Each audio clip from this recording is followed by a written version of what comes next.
What's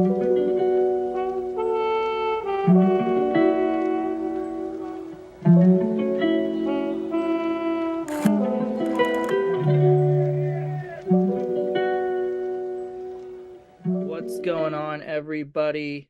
After a long hiatus, the vanishing mediators have unvanished themselves. We have returned once again, Freudian style, to impart to you, our co-cartelizans, the wisdom of Lacan, and we are still in the throes of the psychoses. And today I will be presenting on one of my favorite topics, primordial signifiers, or the lack of one. You do not want to get caught lacking a primordial signifier. So I've got some notes here that I hope amount to something like a summary. And if they're a little scattered, I hope you'll forgive me, but I am just going to jump right in and read to you what I wrote after taking a sip of kombucha. So I was thinking about the signifier and how the signifier, if I'm not mistaken, in French, the word is a gerund. It's like a nominalized gerund, I think we'd call it. It's an ing verb. So when a French speaker hears, I guess it's signifiant, he is thinking of the process of signifying that's built into the word itself, whereas signifier doesn't always cover it. So signifying, as Lacan is going to point out, is an active process.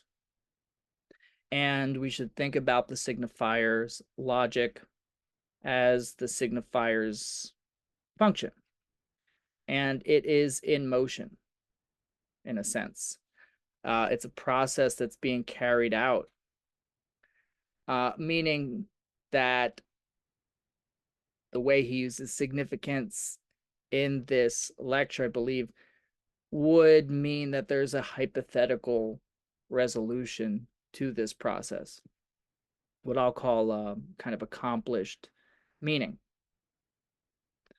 And the doxa that he's trying to puncture here has to do with the accomplished meaning of, let's say, your Anna-Freudian or object relationist. Throughout the early seminars, he never misses an opportunity to, throw some jabs at what he believes to be the prevailing but misfiring doxa of some of his contemporaries.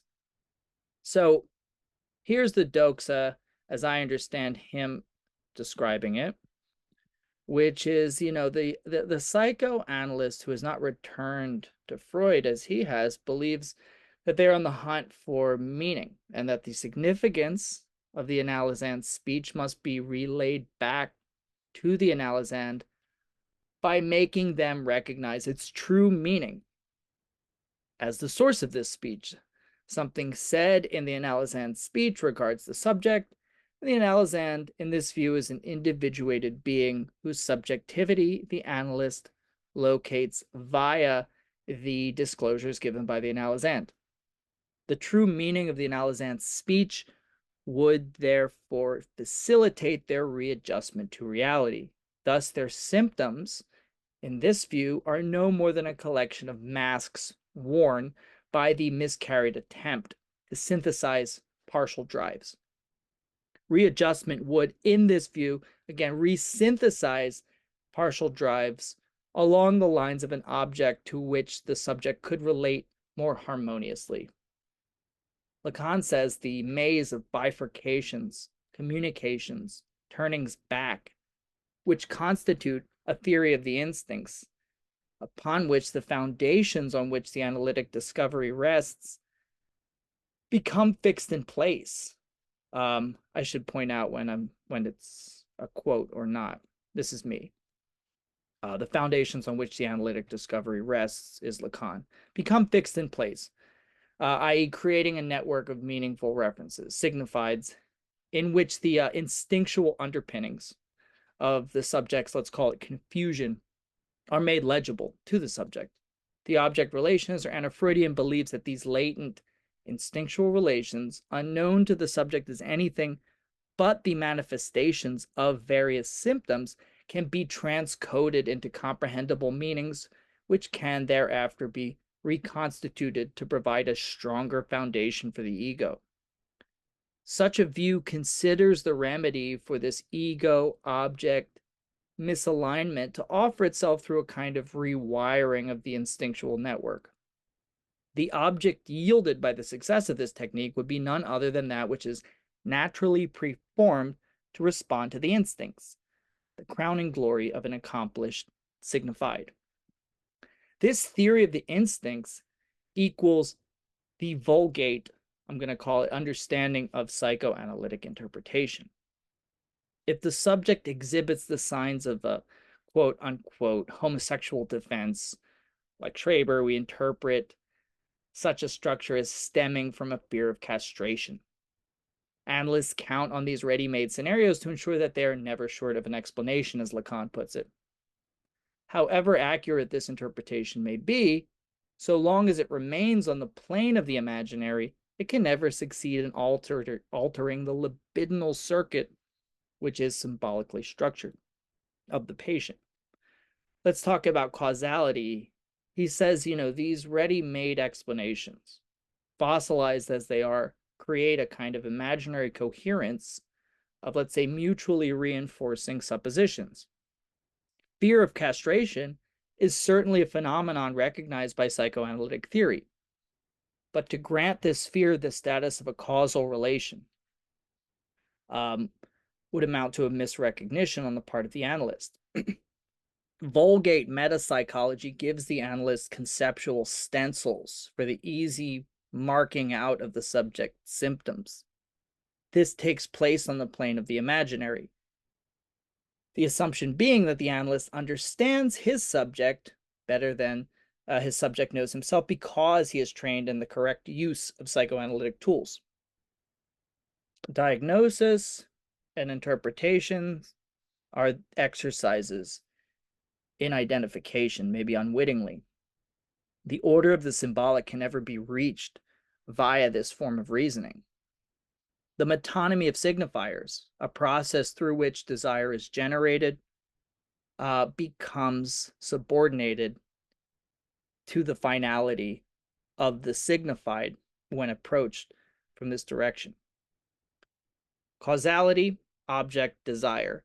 In a sense, in this lecture, the object cause of desire is sort of ushered onto the stage avant la lettre, before the letter. There's an order of elements operating on a different register than that of the imaginary. The signifier object, as cause of desire, addresses a subject, and this subject is not the one who makes themselves conformable to these vulgate stencils, as I put it. A signifying metonymy involves a proliferation of desirable objects. On the rejection of a primordial signifier, Lacan states, quote, "The open and proliferating nature of man's world prevents us from making it into his biological correlate," end quote. Language is the necessary form within which any utterance or action can be qualifiable as human. The signifier, i.e. the function of language, has no direct referent. It functions as a signifying code. These codes cannot exhaustively enumerate a finite number of objects which could be said to constitute the biological correlate of the human being. The biological correlate of the animal is his Umwelt, or natural environment, and his instincts are, in a sense, preformed to fit this environment. Nevertheless, the signifier implies the existence of a universe for whom man is the subject. Object relations theory finds its grounding in this presupposition of the existence of a human universe. It does not take the search for subject to be that of the signifier, but rather that of an organic whole. Okay. Autonomy of the signifier. What's that mean? When a signifier unlatches itself from any referent, it becomes a signifier as such. Prior to this separation, we have only to do with signs and traces. Neither sign nor trace can exceed in meaning the referent to which it is attached. Lacking a referent, the signifier can only refer to itself. An atom of self-referentiality, the signifier exists, as Lacan puts it, as a annihilation of itself. The only solution to this self-annihilation is the signifier's assumption of another signifier as its referent. Of course, or maybe signified, this is where I'll get some clarification from you guys later, but of course, the second signifier is no more or less prey to annihilation than any other, so it can never terminate the process whereby another signifier is called upon to do the task which it will subsequently foist onto yet another signifier, and so on and so on. The signifying code is co-equal to the formation of this chain. Meaning, as such, is only an effect of an order of operations which arises through the formation of this chain. The series of groupings which arise thereof represent the development of circuitry of signification, subject to laws which are not a priori to this process, but are elaborations of the groupings. Failing to render a totalizing object, which would be the correlate of a definite subject, language ends up folded in on itself. The impossibility of language's self-totalization becomes the condition of possibility for language to be an efficient operator in nature. Desire, in a sense, is the metonymic waste product of the signifier's non-collapsibility into another signifier as its final signified. The problem with the ego psychology approach to instinct theory is that it occludes the order wherein desire operates according to prohibitions, the latter being homologous with the gaps in the analysand's speech, rather than an instinctual apparatus that misfires due to the outcome of a poorly synthesized bundle of partial drives.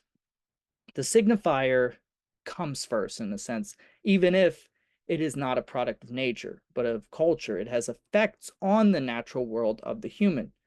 We cannot think beyond it, but we also cannot imagine the scene of its primordial emergence. Humanity is defenseless against the autonomy of the signifier. The laws imposed by the activity of meaning-making are, troublingly, our only recourse. Parceled contraries, day and night. The diptychs formed thereof are the structural dualities by which an ad hoc world is made, i.e., a temporary environment formed for the speaking being.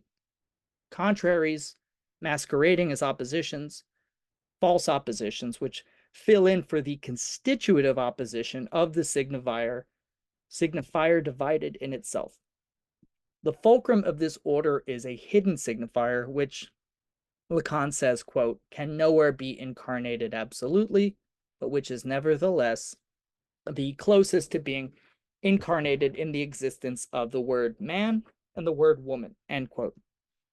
Conduct, patterns, and behavior, his words, and now mine, are not the realms within which these two meanings are to be found.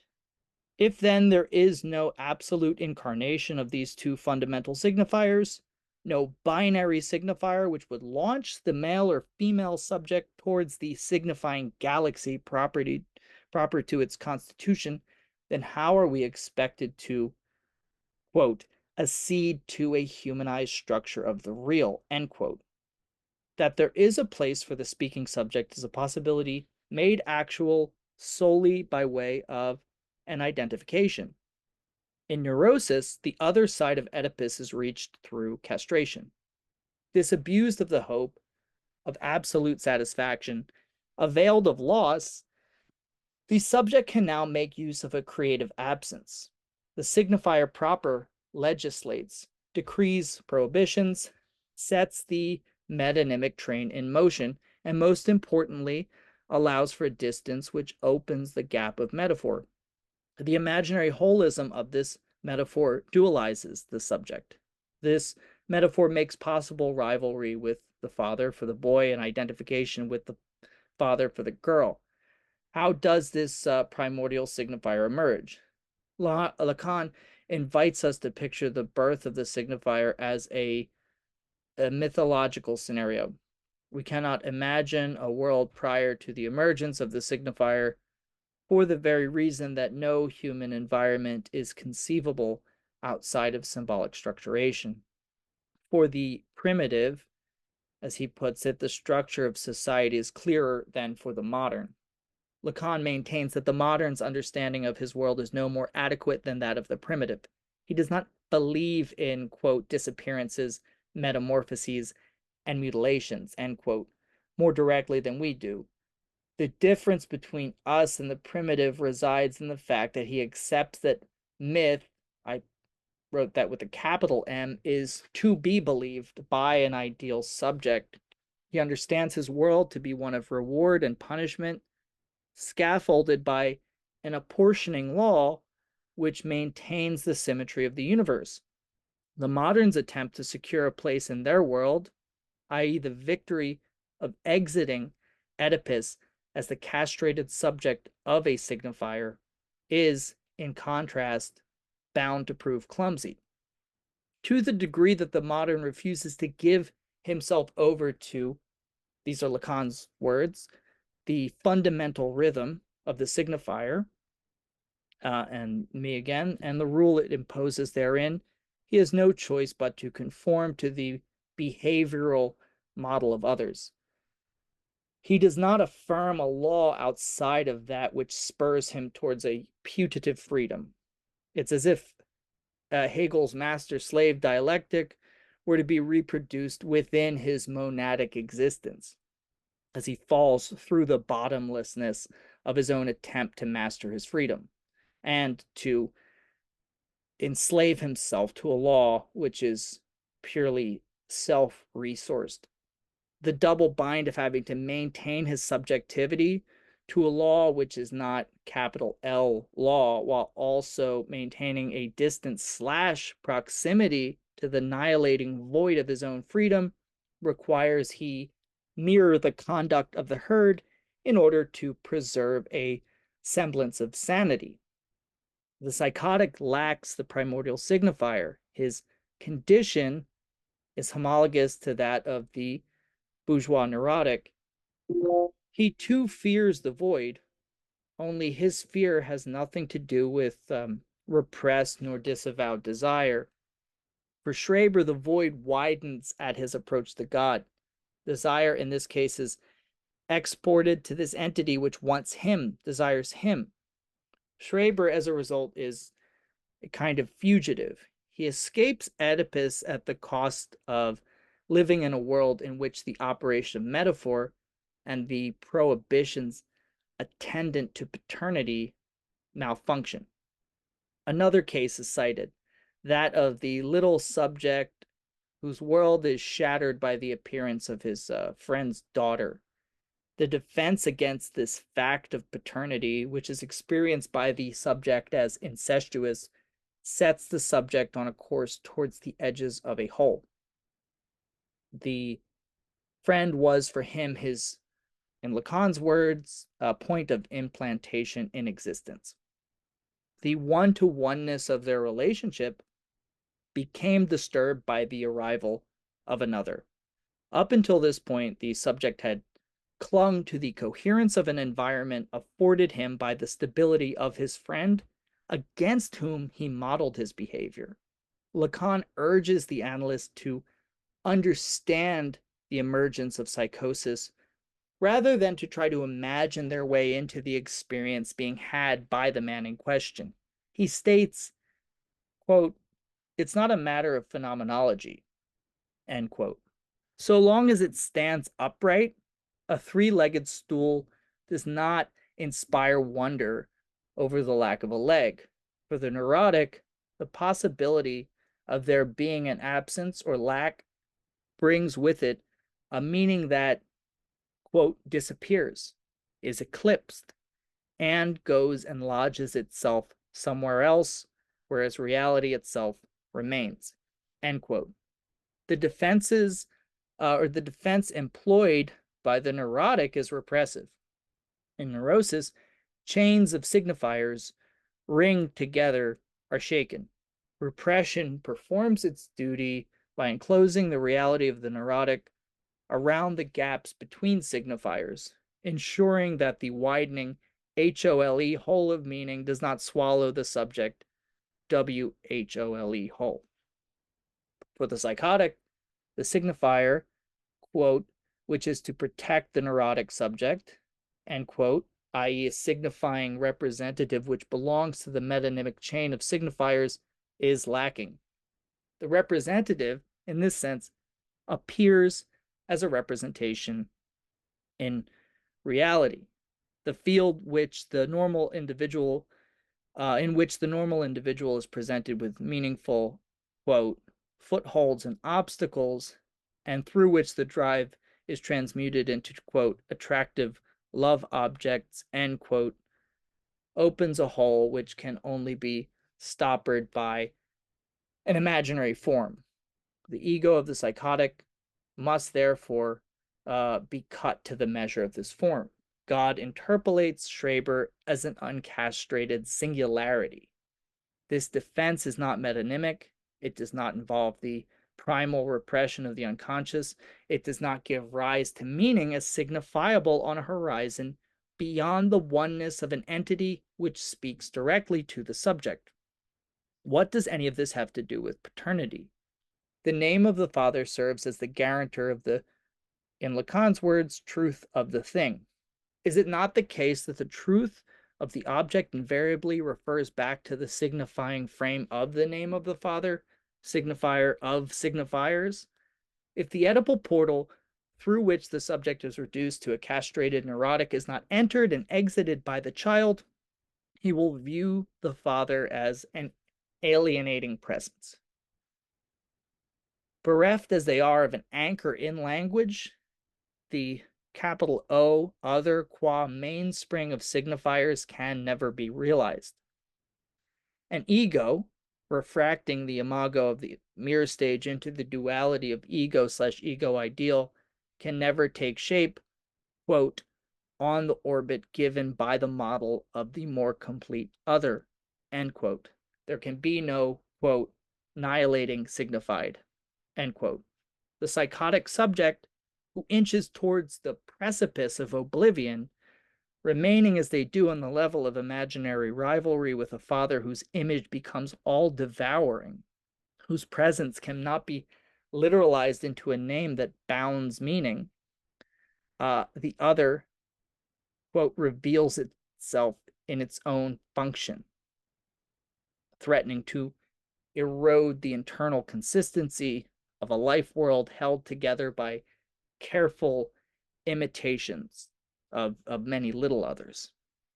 The beginning of psychosis is then marked by this, quote, twilight of reality, end quote, which is combated by the fashioning of a delusion.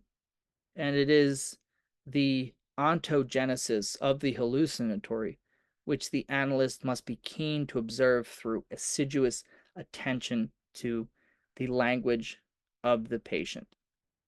In a word, very fun.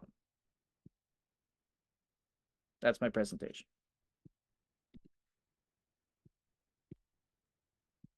That was really good. Yeah, that was wonderful. And Thank you.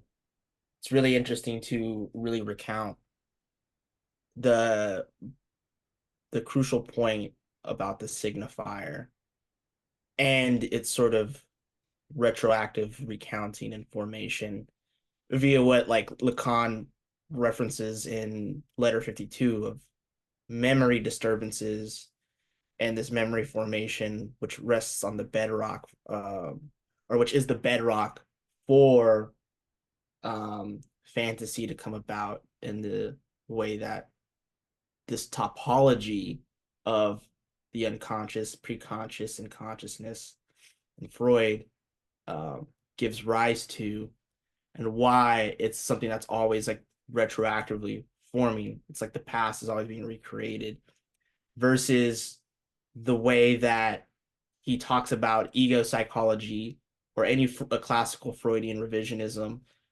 where they're already ready to fire off an answer about why some so and so acts the way they do.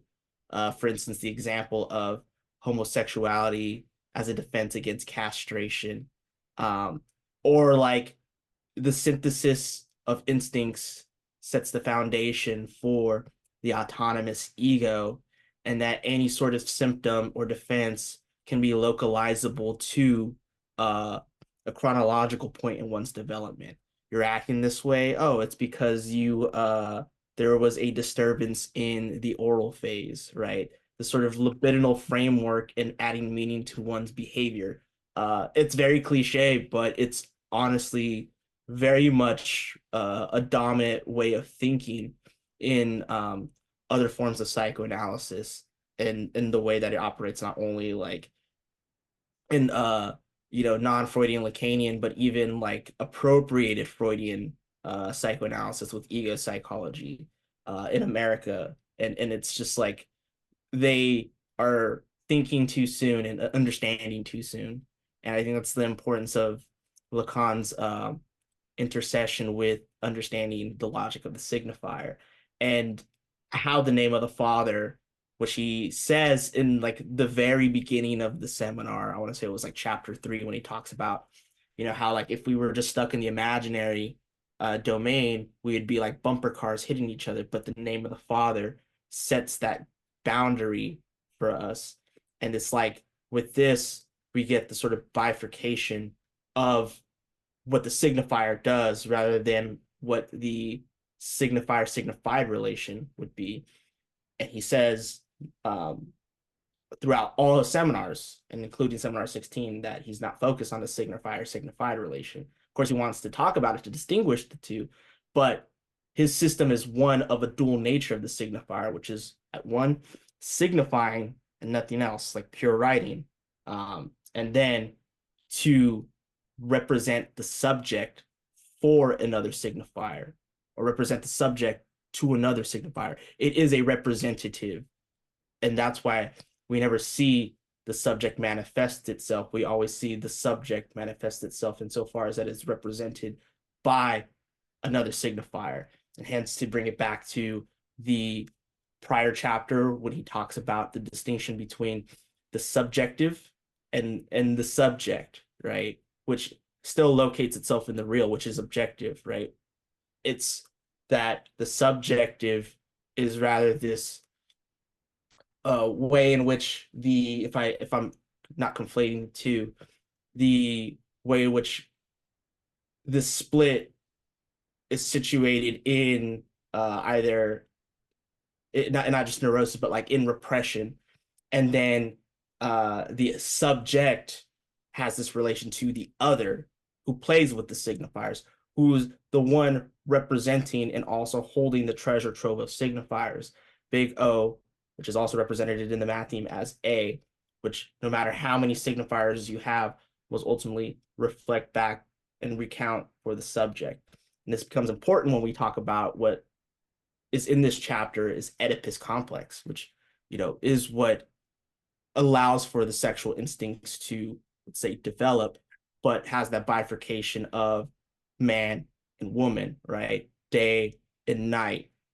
And what comes about in this name of the father is two different pathways for Oedipus complex in man and woman, or boy and girl. That the rivalry is what sets the stage for the obsession or male neurotic. And their investment in the love object and their fear of castration and being cut off. But ultimately, for it to be resolved, they must have to accept castration in the end, versus the girl who, in not just what Lacan says in another chapter, but also in Freud's essay, The Dissolution of the Oedipus Complex, that the girl already identifies with castration and thus identifies with the father's phallus, the lax. So it's like right here we have this aspect of the signifier, which produces presence and absence of being and having, or being a non-being, as is what he'll talk about in the way that the real aspect of Cartesian cogito is on the basis of the signifier rather than on consciousness. Just want to kind of like comment on that as well, and how it's really interesting to read that essay.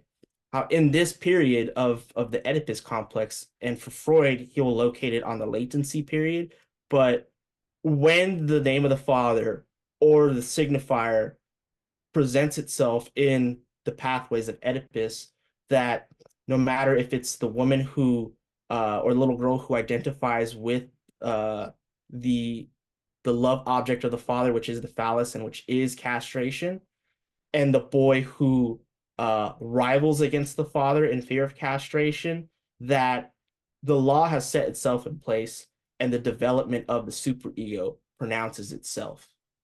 And I think that was really interesting to read in Freud's essay on the dissolution of Oedipus. And it makes me think like, well, it's always like a sort of accomplishment to go through the Oedipus complex, but as Lacanians, we don't see it as a sort of developmental thing. It's sort of a retroactive recreating of the scene. But needless to say, it's like for Schreber, we don't have that, because it's like the Oedipus complex is like stultified from being possible, because if I understand correctly, as what you said, Nick, it's like the presence of the father is an all too alienating one for Schreber. And in his delusions, we get these like manifestations of like a God, an omnipresence of a God who's always present, never absent, and the law made present. It's rather that God's presence is fully there in this sort of like hyperbolic chamber, like keeping his delusion present, but there is still a deadlock in there.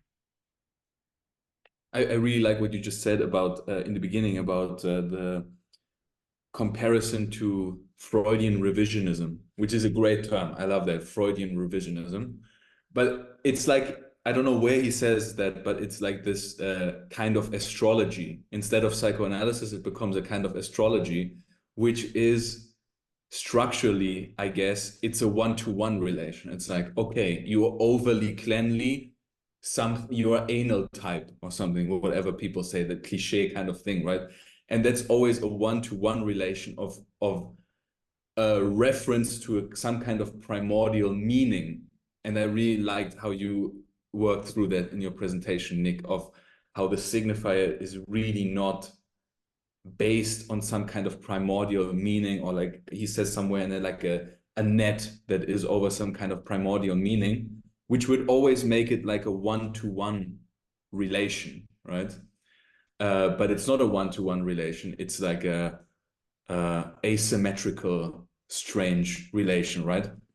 But I last time already used that example in the one chapter that we discussed where you weren't there, Nick, but it's like in Cat on a Hot Tin Roof, you know, that movie, Nick? Yeah. Like they have this discussion, the main character with his father, and as the discussion goes on, they go into the basement, right? And then when they finally are in the basement, like the real signification of everything gets revealed. Oh, I was never loved by my father. That's why my father never loved me. And after that was revealed, oh my God, everything is fine. Symptom is gone, right? But that's not how it works. Instead, there's some kind of hidden signifier. And that's one of the questions I had, right? And you referenced that in that part where he says, he talks about night and day because that references, in essence, man and woman, I guess. And then he says there is undoubtedly a hidden signifier here. I didn't understand what he meant, because I see two signifiers, right? Man and woman. what is the hidden signifier? Is that the primordial signifier? What do you guys think? Yeah, it would definitely be the primordial signifier, and what pretty much makes that displacement possible, which again, it's the phallus, which is if we have Yeah. the name of the father, which Nick perfectly said, the signifier signifiers. Well, what is the phallus but the signifier signifieds? Because what the phallus does, it is the agent of castration in the name of the father, the minus phi, and it's also what creates that asymmetrical relationship in man and woman. So it's like it's not a polarity or a yin yang, but the sort of contraries that come out in the opposition of presence and absence or plus and minus because of the symbolic oppositions and the signifying oppositions to be more exact, but yeah, in the symbolic.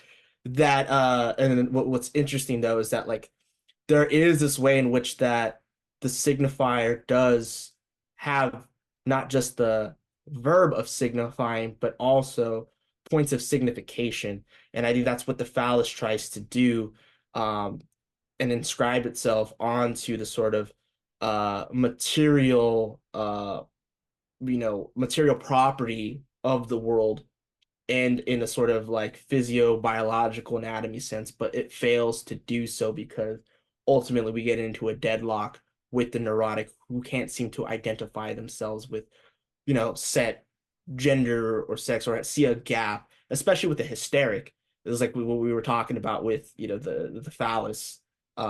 This is the sort of way in which we see how the asymmetry of Oedipus is for the man and woman, but also how it relates to the primordial signifier, which remains hidden in the form of repression for the hysteric and manifests in fantasy, not just for Dora, but also for the that male hysteric case study of the pregnancy fantasy.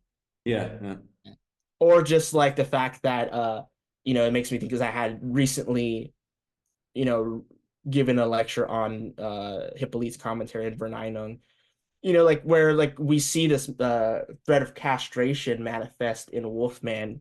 And I think this is a perfect example because not only does it relate to Nick's point about the signifier and Lacan's critique of the revisionism or like the sort of classical model of seeing like everything in a localizable point.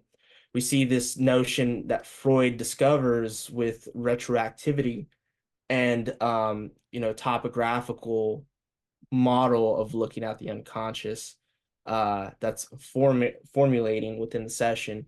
And it's not something that like truly happened in a lived past or lived experience, the same way that this ego psychologist was able to kind of stumble upon the same thing with this patient who had the pregnancy fantasy, that everything was there, these symptoms, but yet there was no trace of some type of anal sadism, or there was no type of memory that would present itself on the genital plane for Wolfman, and that no sort of symptom of castration could make itself known until he cuts his finger, and then the Mm. hallucination manifests in the world of the threat of castration, the knowledge of it, but it's not verifying because he didn't reject it. He fully accepted it, but it happened all too, late in the form of a hallucination, right?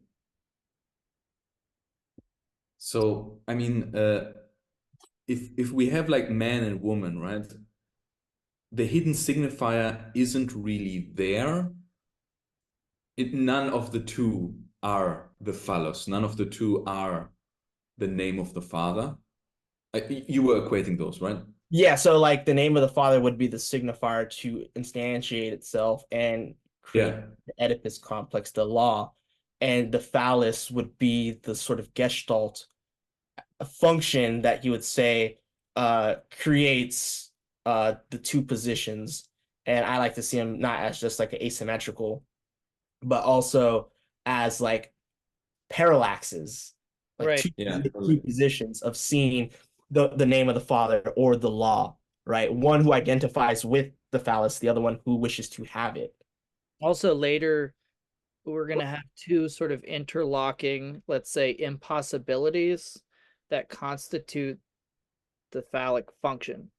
And I was just reading this in the Not Two with the formulae of sexuation. We get man as essentially countable, and the reason man, the set of all men, I think can be totalized is because there is one man who is the exception, which makes a sort of at least a semblance of one out of all men, whereas woman is countable but ad infinitum, which in a sense makes her uncountable. You can never finish counting one, another, then another, then another. These two interlocking sort of impossibilities constitute one another, but not like a yin and yang. That's why he says woman is not, there are two sexes, but woman is not the second sex, which would mean that, which would imply a complementarity, right? If she was second.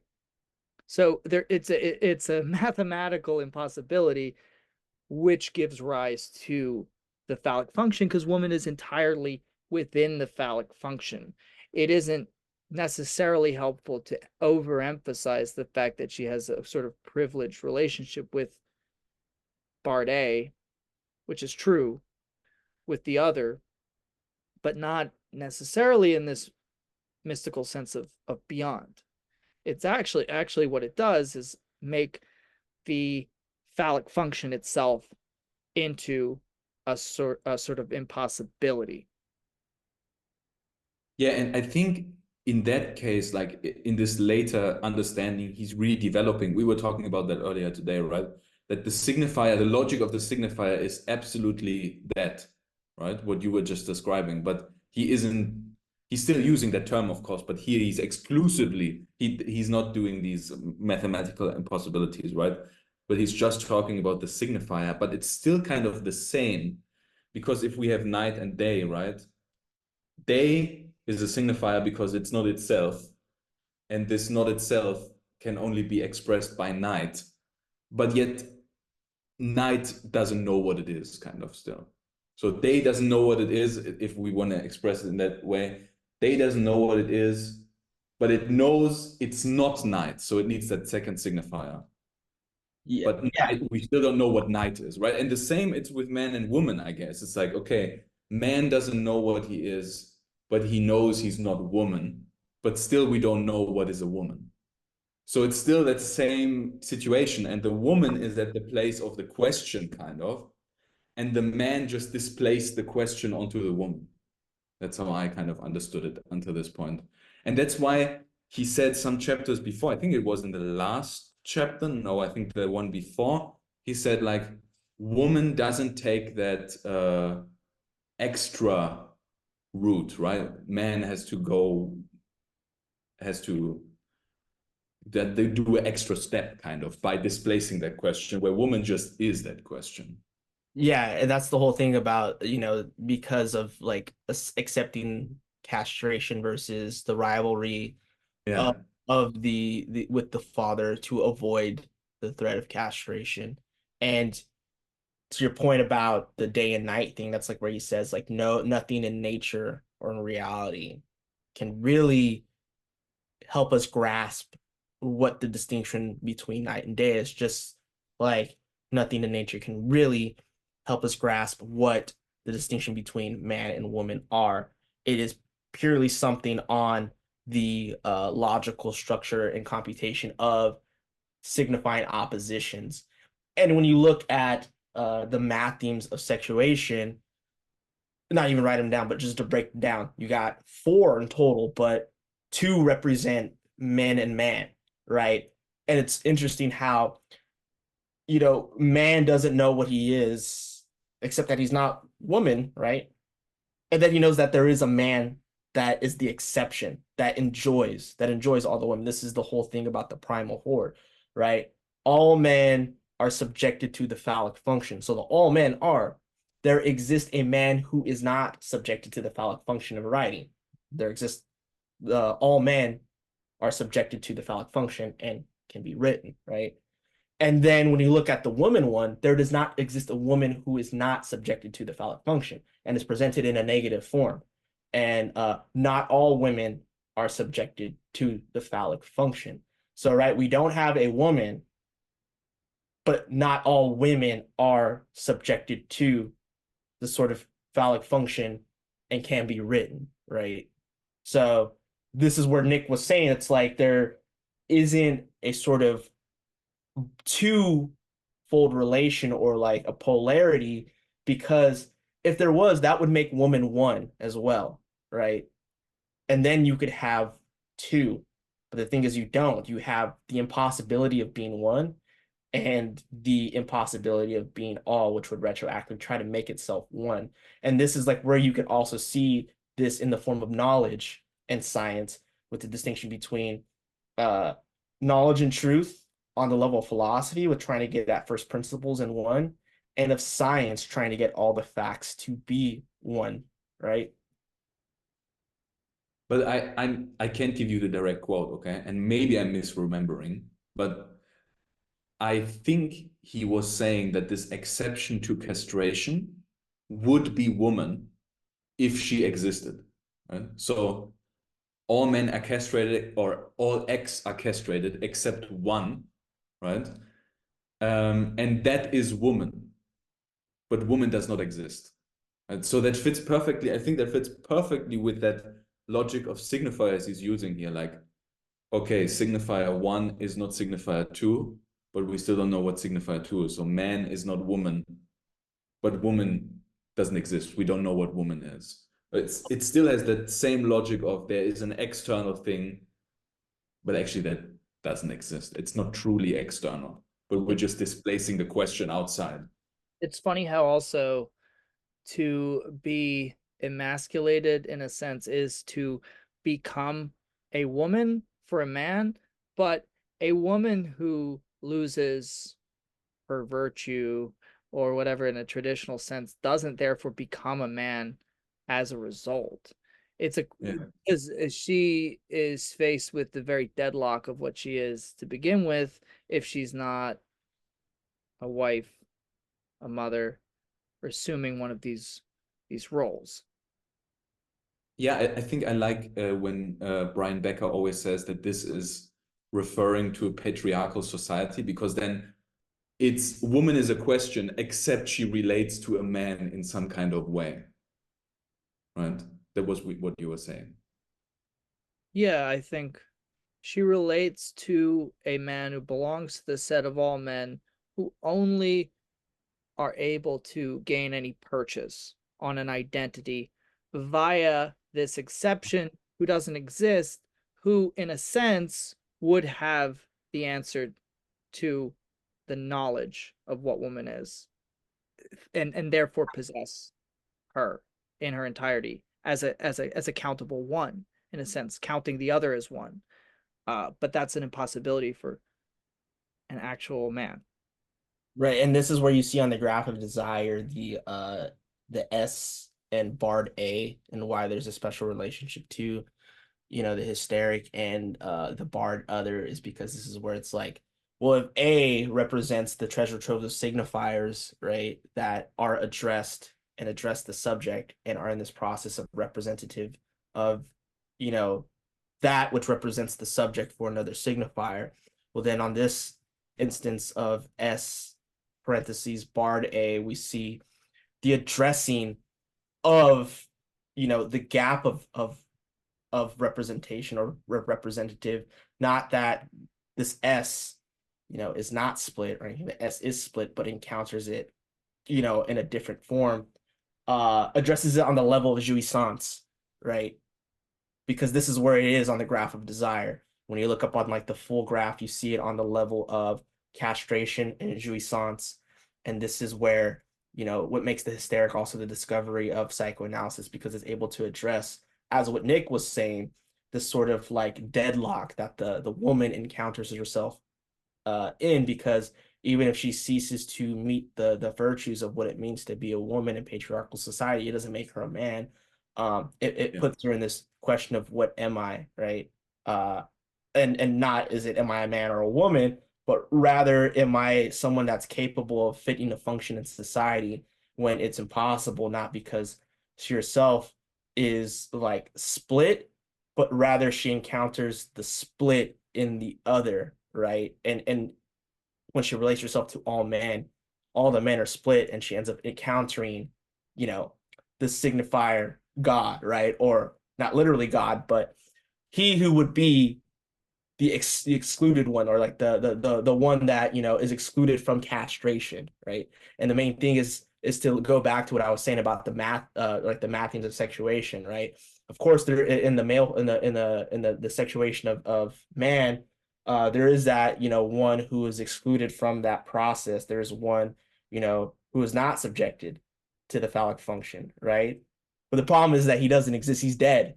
He only exists in the law, right? Yeah. God, the thing about God is like, yeah, sure, he probably exists, but he doesn't have a body, right? And But this, is that the meaning of the phrase that from time to time women cheat on their husbands with God? yeah, exactly. Yep.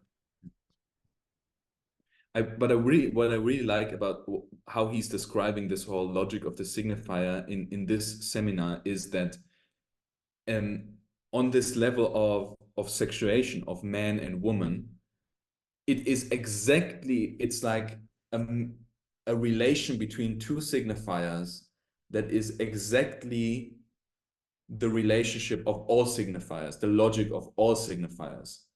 And that to me kind of expresses why sexuality is important in psychoanalysis. Like he's connecting that.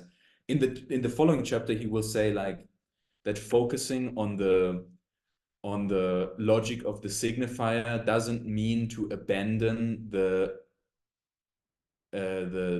logic of libido or the energetics of libido, because they are exactly the same thing. Like that's just amazing. Were you talking about the chapter in Seminar 16 where he mentions the whole thing about energetics and libido? Yeah, he also Yeah. in chapter 16 he will also Mhm. mention that. He will say exactly that the energetics of libido is the same thing as the logic of the signifier. Yeah, because So he'll it bring doesn't it. mean that we abandon that Yeah, because because it's he'll the bring it same up thing. again in Seminar 4 to understand how libido and compulsion repetition operate with the signifier. And it's always this sort of retroactively inscribing. So like when we think of drive, it's not like this sort of, I think the way that we see in like the Kleinian model, that like the baby is invested with these primal drives of pure aggression and wants to like eat away at the mother and the breast, but that's not true. Like what we get is the compulsion to repeat is something that is formulated retroactively through the processes of the signifier, and not like a baby who splits the object of good mother, bad mother, right?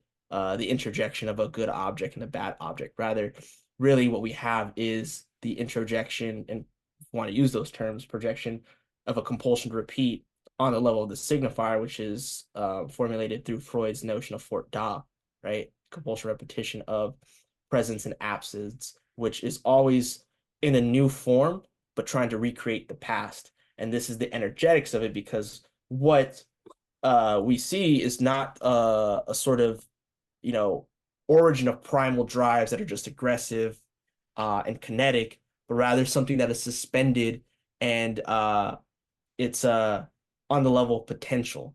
So that's where he's like the difference between Yeah. energy versus energetics, but the potential that can only be retroactively thought through the measurements. We can only think about primordial signifier or the drives because we have retroactively found it through the logic of the signifier, and not that it was always, already there prior to the measurements, right? But I think also on another level, it has to do with potential energy instead of kinetic energy, that Yeah, distinction that's what I that was saying. Yeah. Lisa makes. Yeah, that's exactly.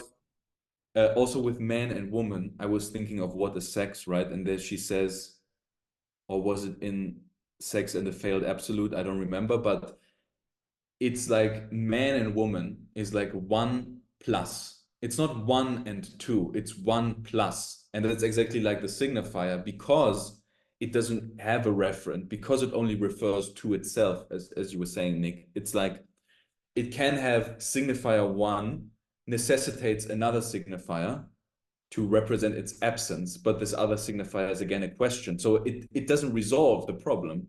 It's just one signifier needs another one. And you can play that out into a bad infinity, or you can have a quilting point, whatever, but the question never really resolves. There always remains an absence at the end. So the kinetic, it's just potential energy. It doesn't transform into a final, and now the final S2 happens, and then, I don't know, the kinetic energy happens, right? It's always just, but nothing happens, really. That's how I understood what Kesa was saying. That it's Yeah, I mean, one plus. and when you think about it in like the analytic session, it's like the point where it's a temporal thing of the unconscious that manifests through the positioning of resistance in the transference, right? This is where it's like always the sort of temporal and suspended retroactive thing that's like once it happens, it's already too late. Once you, the analyst, recognize that the signifier has manifested itself, it's only apropos like, oh, the patient said this. And then you recount it by tying it in at a certain point to cut off the patient's speech. What do you mean by this term? Or it seems like when you highlight this point in your life, there's this that comes up, right? Or maybe we could think about it in terms of the letter in which it's something that is potential, it can never formulate speech, the phonetic like, and for some people it manifests in puttering and stuttering at punctual moments. Maybe it's like whenever they start to get close to talking about maybe like a recounted event, and for some reason memory fails and something like stuttering comes out, or like a slip of the tongue, like, you know, slip of the tongue or something like that. That right there is like this way in which we could see this potential manifest itself in a sort of clinical setting, right? It's Right. potential because it only remains on the level of the letter. It doesn't create a formulated sentence, right? It cuts off the kinetic flow of speech and anticipation of signification. Yeah. And I'd like to like tie this into both like Chiesa and Laplanche. And you can think of what Chiesa says about libido being potential energy, which paradoxically, counterintuitively, as he says, sort of subdues and annuls kinetic energy.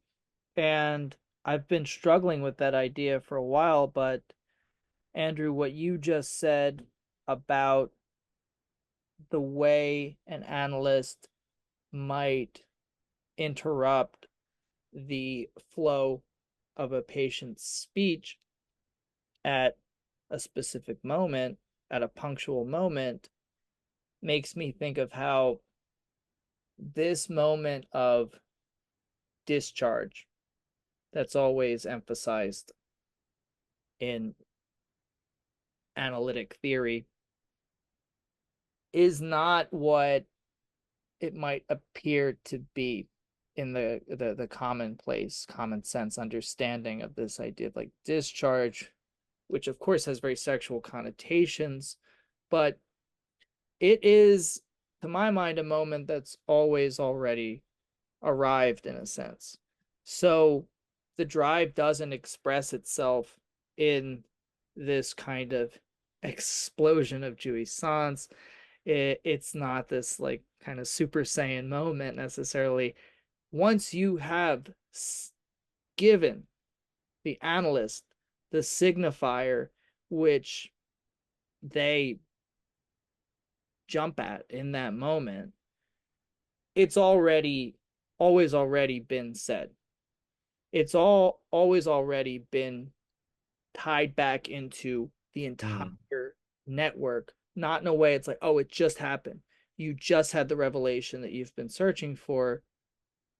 Everything's always already reorganized under the sort of like umbrella of the signifier that was just produced right there. So the discharge, in a sense, has always already happened. And I would relate this to what Laplanche is saying in Freud and the Sexual, in that the essence of the deadlock, let's say, of sexuality for Freud, what he's constantly parsing out, especially in 3 essays, is the fact that we have for pleasure, and for pleasure has everything to do with kind of polymorphous perversity, which of course is the deferral of an ultimate gratification, and therefore the sort of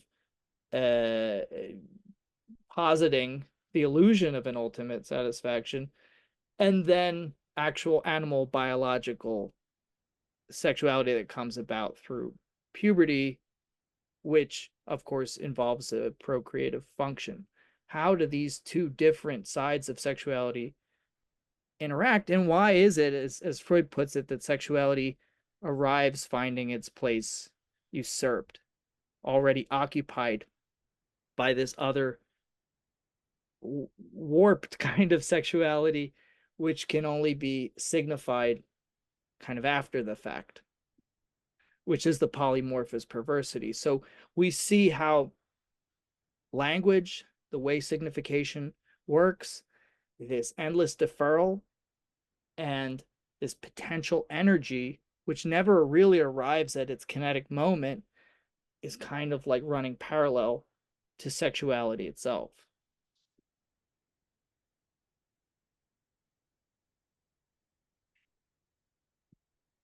Such a good essay, or such a, well, not even just the 3 essays, but like the Freud and the Sexual text. That is probably the clearest and concise systematization of Freud's theory of sexuality, put into one text. Like, I think that's like the beauty of Laplanche. And I mean, it also, to think about it too, it's like what also Freud talks about is like the deviation of the sexual object. And in the deviation, you have an object that's lost and an object that's always refound. There's a refining of the object, right? This is like, again, I think what Freud is getting at in a latent form. You could see it's like embryonic of the signifier, of presence and absence, of introjecting and projecting out, and the search for it and saying that's not it. It's always that's not it. Aha, that's not it. Fort da. This is the example of the signifier doing that. And where it's like the ego psychologists get wrong is that they think it's like a sort of actual like representation of like an object of like the mother's breast, right? Or something that like makes the ego sort of whole, and the ego is splitting in these different zones because of the object that splits, and it throws all the bad stuff onto the analyst, so the analyst must like occupy the bad stuff and create the good objects. Like, no, that's not what it is. What's happening is this process of, at least for the neurotic and the speech act, the linguistic act, it could be the form of negation, right? Something is being affirmed in a negative form, like a negative nomenclature affirming such symptom, right? And in the example is like, the Fresh Brains incident is a perfect one of like how Chris's patient is like trying to find ideas that are, his own, right? And producing something, but he's at this standstill of being a plagiarist and also being somebody who can't produce anything because his father never produced anything in his life. And his grandfather was this sort of like, like revered person who's very well known in society, but also very like authoritative and, had this sort of cruelty to him. And father being worthless, never producing anything good, he kind of takes on the sort of guilt in name of the father of that. And so he's always around people who are producing works, and yet he feels like he's stealing their ideas, right? And even though the reality is that his essay is actually nothing plagiaristic at all. In fact, I think in another review of a case study, people were plagiarizing him, right? But he manifested in the form that he's the plagiarist and stealing people's ideas, right? It's a sort of negation of that. And yet it is affirmed of wanting to be a fresh brain scholar to produce something by searching for fresh brains and telling that to Chris. So you have the way that it's negated and affirmed in this thing. And this is like also interesting in sort of refining, because what does he do? He goes out to New York and finds this special dish that you can't get anywhere else. Fresh brains, right? That is the sort of way in the symptom manifesting itself in a negative nomenclature. And yet Chris doesn't realize this because he eats the fresh brains, right? Rather than making the patient consume it, he gives it to him and he's eating it. And now he's the perfect person who has all the fresh brains, and he's still the plagiarist, right? But the moral of the story is this is the example of the presence and absence, right? This is why he's so adamant, Lacan, about distinguishing Verneinung for Verwerfung, right? Because all this happens in the linguistic act, and it is sort of operative because of repression. It's not repression, but it can only manifest itself in a linguistic crisscrossing because of the repressive mechanism. But Verwerfung rejects anything related to the primordial signifier, and it can only appear in the real as a hallucination on reality, right? I should That, also like, add that that like I might have misspoken before, because it's like libido is the kinetic energy, right? And drive is potential. yeah. I think I flubbed that one. But anyway, sorry, what were you saying, Max? I was saying, like with that fresh brains example, the answer is always on the surface, and I just realized that um, we can actually answer the question that Matt Walsh was asking in his documentary, right? What is a woman? The question is the answer, right? So what does it mean to identify as a woman? Okay, you identify as the question. Wow, he should have interviewed a Lacanian psychologist, I think psychoanalyst. he's a covert Lacanian. Yeah, yeah, Yeah, That beard's undercover. real. he's the hysteric. He's definitely the hysteric. Absolutely. He is the woman. Yeah, What is a woman? He. Matt yeah. Walsh. I am that I am. That's him. Yeah, exactly. Anyways, I think we got it, no? Yeah, I mean, that was really good. I mean, most of it was pretty much understanding the signifier and in relation to the Oedipus, which I think, like, no I guess matter what, it's not we gonna. have Schraber though, because we should just end maybe just relating it back to Schraber real quick. He doesn't talk about Schraber much.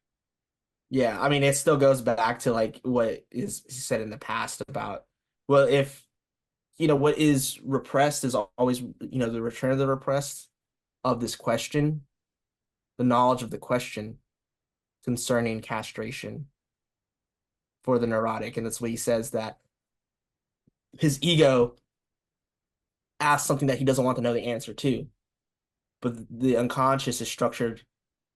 If it's structured like a language, it's structured in the form of the question.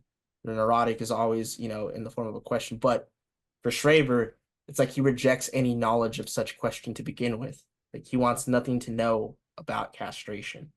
And the way he does that, no, it's almost seems like God the Father as the other is always speaking directly to him, wants to impregnate Schraber, and it's almost like he's killing two birds with one stone, right? Where it's like he's answering the question of what a woman is while affirming the exception that is constitutive of the one of all men, like simultaneously. It's always this relation between the one and the other, because he doesn't really have access to at least the metonymy of the signifier. He has to be both. Right, because what the name of the Father is, it is a paternal function, it is a metaphor. And metaphor, metonymy are the process within the neurotic, but also in the sexuated structure, because, well, the phallus isn't the penis, right? If it latches onto any signified, it likes to metonymically encompass what man is in relation to other men, or what woman is. And I mean, man is always doing that with woman by making her partial objects, you know, what she is in totality, right? You know, a woman who could cook, a woman with big breasts or a big butt, right? All these partial objects of the desire end up metonymically encompassing, you know, the object, the desire in the whole, right? And that's how you can see, like, in a sort of like crude sense, but it's obviously more complex than that. But on a simple sense, it goes back to the fact that, you know, with Oedipus, it is the framework to see how the development of, you know, neuroses and repression operate with the formation of sexuality. And Schreber doesn't have that, but what Schreber relies on, it's not that he can't imagine sex, it's just that he's not situated in sort of language function for sexuation. His libidinal investment is one of a sort of anti-cathexis of the world and into his delusion of narcissism. So in a sense, it's very masturbatory for Freud. But for Lacan, it's the fact that, well, it's like God is his lover and he's supposed to recreate the world by fucking God. Imagine that he's a woman. And so, like, he's certain about that, even if he's uncertain where the cause of this abandoned world, you know, what the cause of it is, but that he's a part of it. He's got main character syndrome. Yeah. I mean, there are so many references to homosexuality and the Oedipus complex in this chapter, and I'm very unsure about what Lacan is going for. Yeah.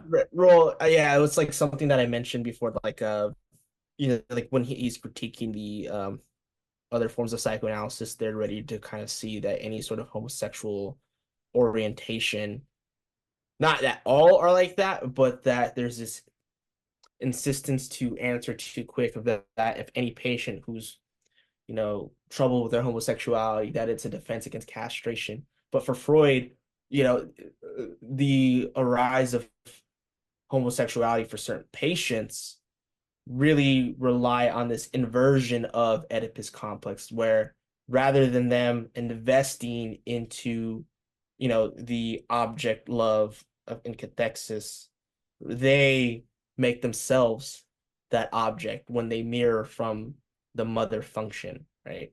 So for the homosexual man, rather than them investing into the mother, in which there's this process,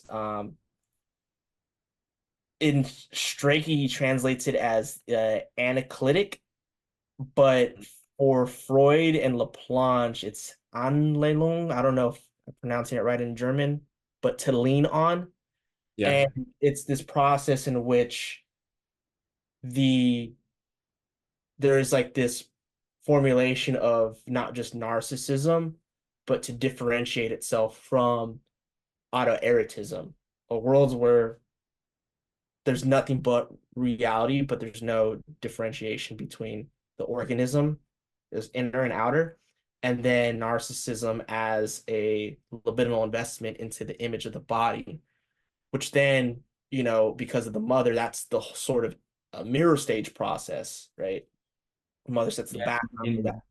And so for the homosexual, and this is like referenced in a couple essays, but also the one on Leonardo da Vinci, Yeah. that he takes himself as, you know, the object to lean on, right? Rather than leaning on the mother, in this process of cathexis and being able to differentiate between himself and the mother, right?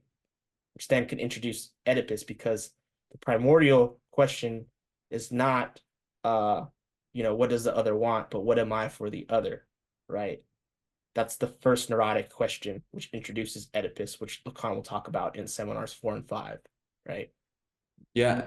I for the other, that creates the gap, which brings them out and introduces the law in the paternal metaphor. But the inversion of it, which is homosexual, not that a man wants a man, but homosexual in that I want to fall in love with myself. So Yeah. if I were homosexual in the psychoanalytic sense for Freud and Lacan, it's not that I would want men. I want myself in other men, right? I want my image, right? And so it's a narcissism, right? I want to fall in love with my image, but I need a prop. Yeah, that was what he was saying in the Leonardo da Vinci essay. He was quoting some historian who said that the first sculptures that Leonardo da Vinci was making were heads of women and of little boys. And he was kind of saying that what was happening was he was identifying with his mother and was loving himself as his mother or Yeah. through his mother, right? Yeah. Um, and That's what's the key lacking thing. there is the identification with the father. Uh, so what was lacking was his identification with the father figure that loves his mother, right? Yeah. So the love of the mother through identification with the father. And I was thinking, like, is that was what will come up in this seminar too? Because there's also a lack of a paternal function in that case for Schreber, right? Yeah, and but the difference is that it's not an inversion of Oedipus, it's the fact that Yeah. Oedipus just doesn't exist at all for him. And like to clarify for like, our listeners and people studying this, it's like not to say that they're pathologizing homosexuality at all, because it's the fact that there are cases of homosexual patients and studies of it in which they become pathological in their investment in Oedipus. We see instances of identification with the mother and enjoying themselves, and whether one's a homosexual, like, or like gay or lesbian, like they could take on other forms of, like, whether they want to identify with the phallus or they desire the phallus, right? It's the way you situate yourself in the uh moment of castration or in a narcissistic thing that is what psychoanalysis is seen, in terms of sexual position or sexual structure. Yeah, and I guess any sexuality in some sense is pathological. Like no sexuality is normal. Yeah, exactly. And even Freud will say, like, and he's very progressive in his critique against, like, the sort of, like, um the inverts in the very first essay of the three essays of sexuality, that, like, when we look at it, actually homosexuals are more normal than heterosexual people. And so, like, it's like he's critiquing this thing, like, oh, gay men have a female's brain, and lesbian women have a male brain. He's getting rid of, like, all that sort of, like, biological superstitions in his critique. Yeah, it was kind of like at his time, these theories of homosexuality, even by homosexuals themselves, were more homophobic than what Freud was saying in some sense. Right. But I think we still haven't answered the question that is why is Schreber being feminized? Is it just the threat of castration or is it something else? Yeah, so, like, with him, it's both the threat of castration, and because of, like, his inability to kind of fit in these, like, male dominant roles, and, like, when he becomes the highest position he could possibly fathom in a symbolic universe, which is being president, that's where his psychosis starts to happen. And also recounting of, like, how he pretty much can't produce children, right? He fails to be a father. And he so, like, I think, like, for him it's like when he encounters the threat of castration, it is of bearing the burden of being a man that he can't take on, and then also oscillating between being God's lover. But then it's like it's not too perfect because he has to keep God at a distance, even though God is present. God operates in the the intercessions of these little men or extensions. And when he gets close to God, Luder becomes a sort of, like, confusing thing for me, because it's like this word that's, like, supposed to be called, like, wench or bitch, And so like it's a sort of not even being a woman, but it's like being a degraded form of a woman. It's like being pure filth, right? It's like being treated like a slut. Yeah. So it's not even that he's like this perfect like bombshell or like Right. So, courtly love. It's like very much like you know, he's being like degraded in all senses. Um, you know, being inferior as a man and being this sort of like piece of meat for God. well, I think it's A son or thought daughter, Schreber does both. Yeah. a wretch is like isn't Luder it's but it's more I think mildly flirtatious though. I don't know if it's incredibly No, degrading. it's not flirtatious. It's aggressive. But as like Lacan was saying, it's like something you can say with your friends as a kind of aggressive. It's not a flirty thing, but it's like a friendship building thing that you do Right. to, through some kind of offensive words you use. But it's definitely sexually degrading. Yes. Yeah, absolutely. So maybe could one say that because Schreber didn't experience the castration that would have occurred in the Oedipus conflict, that there is in his at least internal world, the question of what a woman is doesn't exist for him, like for a hysteric or neurotic, as an internal question, but he kind of tries to manifest. So he was saying about the chair with the three legs, right?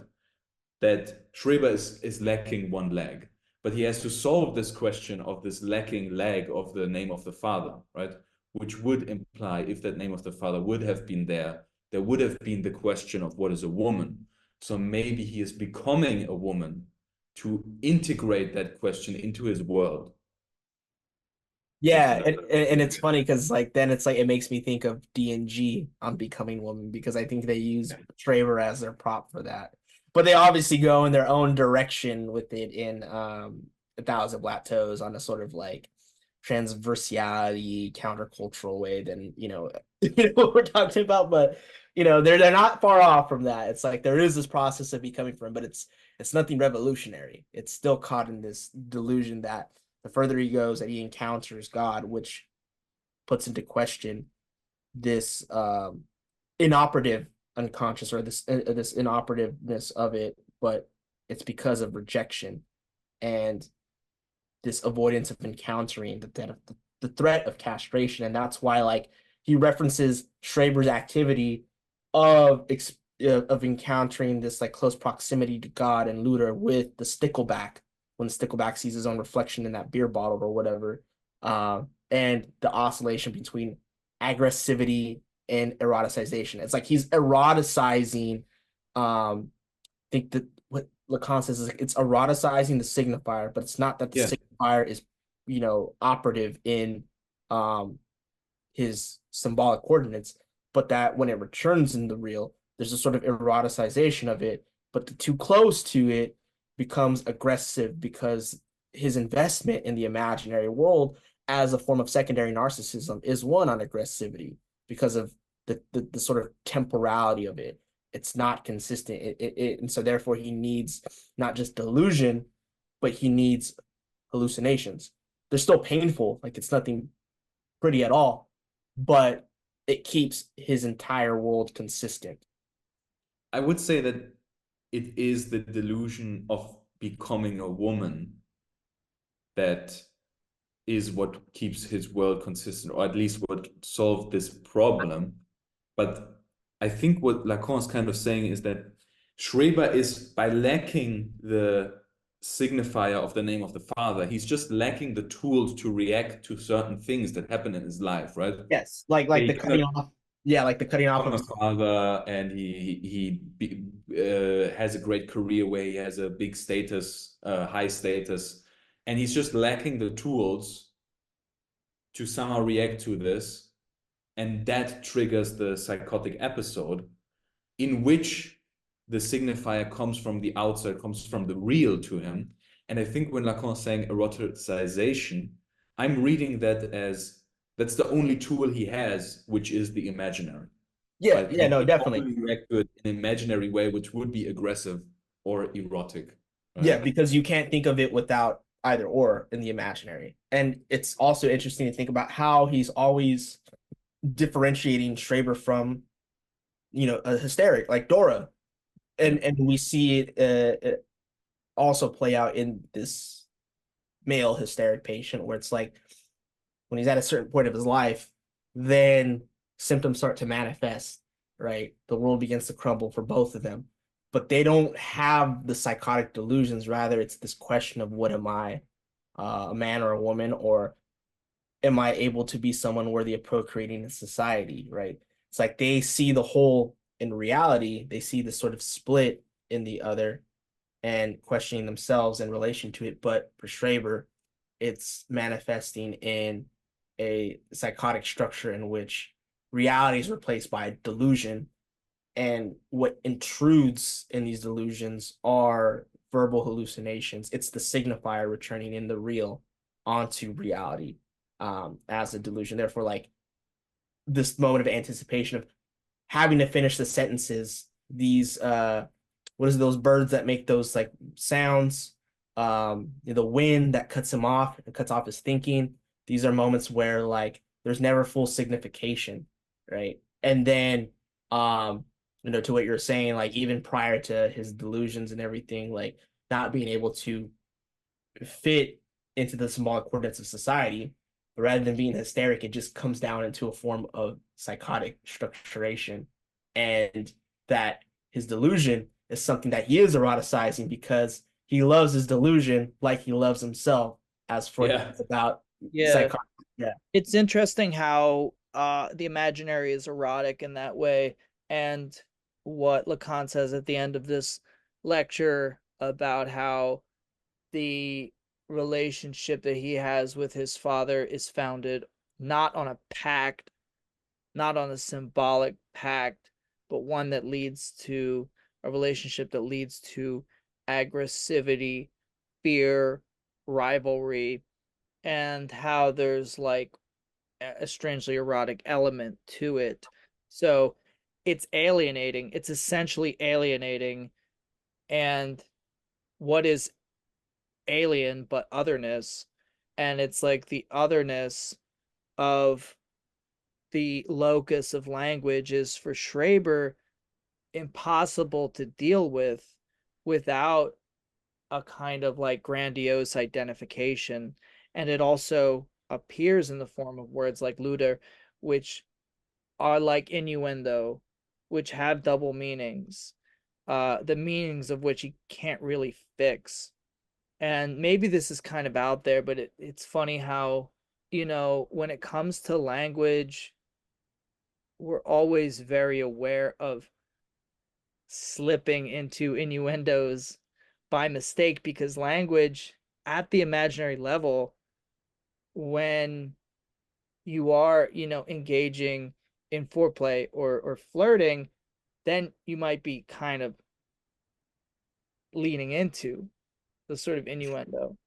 But it's like there's always this dimension of otherness that via repression and I think metonymy is diminished.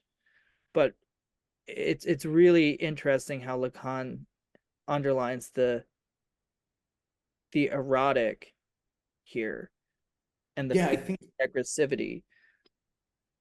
what you're saying that just makes me think that innuendo, right, and double meanings, that's almost like la langue, right? And I feel like um, when you use double meanings, you are really keeping the question at bay in some sense, right? You're keeping the what is a woman at bay, and that makes it erotic in some sense, because there you have la langue which eliminates differentiation in some sense, which would lead to a question. But anyways, I wanted to say what's also interesting is that all the references he's making to other patients that always had this father figure or this best friend or whatever, who when they vanished, then the psychotic episode started. And if I'm remembering correctly, Schreber's father and his brother both were dead at the point where this whole psychotic breakdown occurred. Right, yeah. And on a historical point, like, Schreber's father used to abuse the hell out of him. Like, Oh, apparently, really? yeah, apparently he was like studying on ways to properly rear children. And so he would like create like these like sort of like messed up ways to like raise kids. And so I think that in a way there's like where you get the sort of like cruel and alienating form of like the fear of castration for Schreber, like on a sort of historical level in his life. Um, yeah, like apparently he like really abused Schreber like all his life. So it's no wonder why like, he was both like there's both this like theme of aggressivity and also eroticization of, these encounters with the father and the threat of castration. And he was also a really famous man, his father, right? Because he had Yeah. like whole is that I guess maybe today you would call it self-help, like ways of living, advice for ways of living. This name Schreber in Germany survives through the word Schrebergarten, which is like Schreber garden, right? Like if you're like a petit bourgeois guy and you have your family and you have your little house, then you have a little Schrebergarten, which is just your tiny little garden, which is all properly in order. Mhm. But And yeah, the next chapter, you got your little men right there, your little souls that are, chilling there. yeah. But in the next chapter, he's already referencing the father of Schreber. So I guess I'm gonna do some research about that. I was thinking too, like with what Nick was saying in conjunction to like eroticization and aggressivity. It's like this happens on the imaginary plane. We have this like fluctuation of the two. This is why Lacan is talking about narcissism and like early on in the seminar to show the fluctuation of it and how the signifier kind of like keeps that at bay so we're not hitting each other like bumper cars. And it also makes me think of the pervert in which like the pervert wants to maintain the consistency of that still image, right? It's like rather than dealing with anticipation or this fluctuation of eroticization and aggressivity, like they want full close proximity to that image. And that's why they sort of like, even though they in a sense are castrated, and they have repression, it doesn't operate on the form of repression like a neurotic. It operates on the form of disavowal, but that they fully want to be the instrument of enjoyment and be close to the maternal phallus, which is that still image, which still is representative of that ideal ego. Like they want to fetishize it and want to keep it still on a sort of platonic ideal, like a perfect form. And even Deleuze talks about that too in his text on masochism, which I don't think is very far off from, a Lacanian view on perversion. Um, the masochist is a sort of Platonist in their way of, fetishizing the despotic woman, and the sadist or the Sadian wants to exercise juridical reason and also, in a sense, succumb to it just to know that the law operates, that they too are subject to the law and they enjoy that. But it's always in a way that where encounters like the sustainment of the imaginary dimension and only the sort of like quick operation of the law, which they are instruments of. I don't know if that made sense or I explained it well, but that's like where I was like kind of Don't thinking they on. want to identify with the maternal phallus simultaneously? Yeah, I think so. Like there is this sort of way in which they want to identify and also maintain its close proximity, right? And there is an anxiety to it. That's why he will talk about, like Khan will talk about the crocodile mother in Seminar 10, and how like the kid is in the crocodile mother's jaws, but then it's like the Phallus phallus holding. jams the mouth so it doesn't clench down on the child. It's so funny. Like, yeah, I mean, so are all children polymorphously perverse or just straight up perverts in the sense that they sort of like come they come to see themselves as that which completes the mother, that which the mother desires, identifying with the objects of the mother's desire, and ultimately being the phallus for the mother until the name of the father, basically swoops in and stops that from happening, because he's like, ew, that's disgusting and perverse. But also retroactively saying, oh, well, this is what you wanted all along. So it only really becomes properly desire once the paternal metaphor is installed, in a sense, and the desired object is prohibited.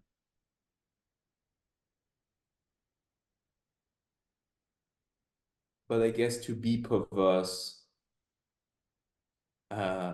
you would already have to had to have a Oedipus complex in some sense, no? Yeah, right. Well, because I think it was Andrew who once said to me, it's like, well, with, let's say, the adult pervert, they want to be the sort of like arbiter of the law, and also like subject to it simultaneously. So in a sense, to occupy the place of the name of the father, while also affirming the maternal phallus as, Yeah. Yeah, no, because they're not trying to identify with the law. They want to be a sort of instrument of it. It's like they want to be the priest of the law, and say that it exists. There is a father. I'm just the messenger, and they're going to sadistically display it in a cruel way. That's why, like, it's instrumental reason, or discursive reason, as Deleuze would say it. But ultimately, just like in the Lacanian sense, it's the sort of super egoic injunction of, let me tell you how to enjoy. You're not enjoying properly, and it becomes this sort of cruel dynamic. And if you notice, like Sade, in his novels, like whenever there's this form of cruelty, the woman's bodies are like the parts of them that are cruel, are like mutilated or like being subjected to pain, are sort of sublimated or to a place of sublimity. Like, there's a sort of like aesthetic ideal, sorry, aesthetic, not ascetic, that was a slip.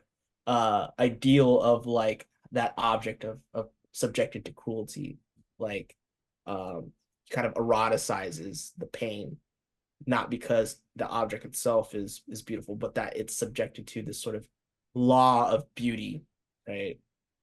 Yeah, I mean, that's really interesting with Sade. There's an essay by Simone de Beauvoir about that called "Should We Burn Sade?"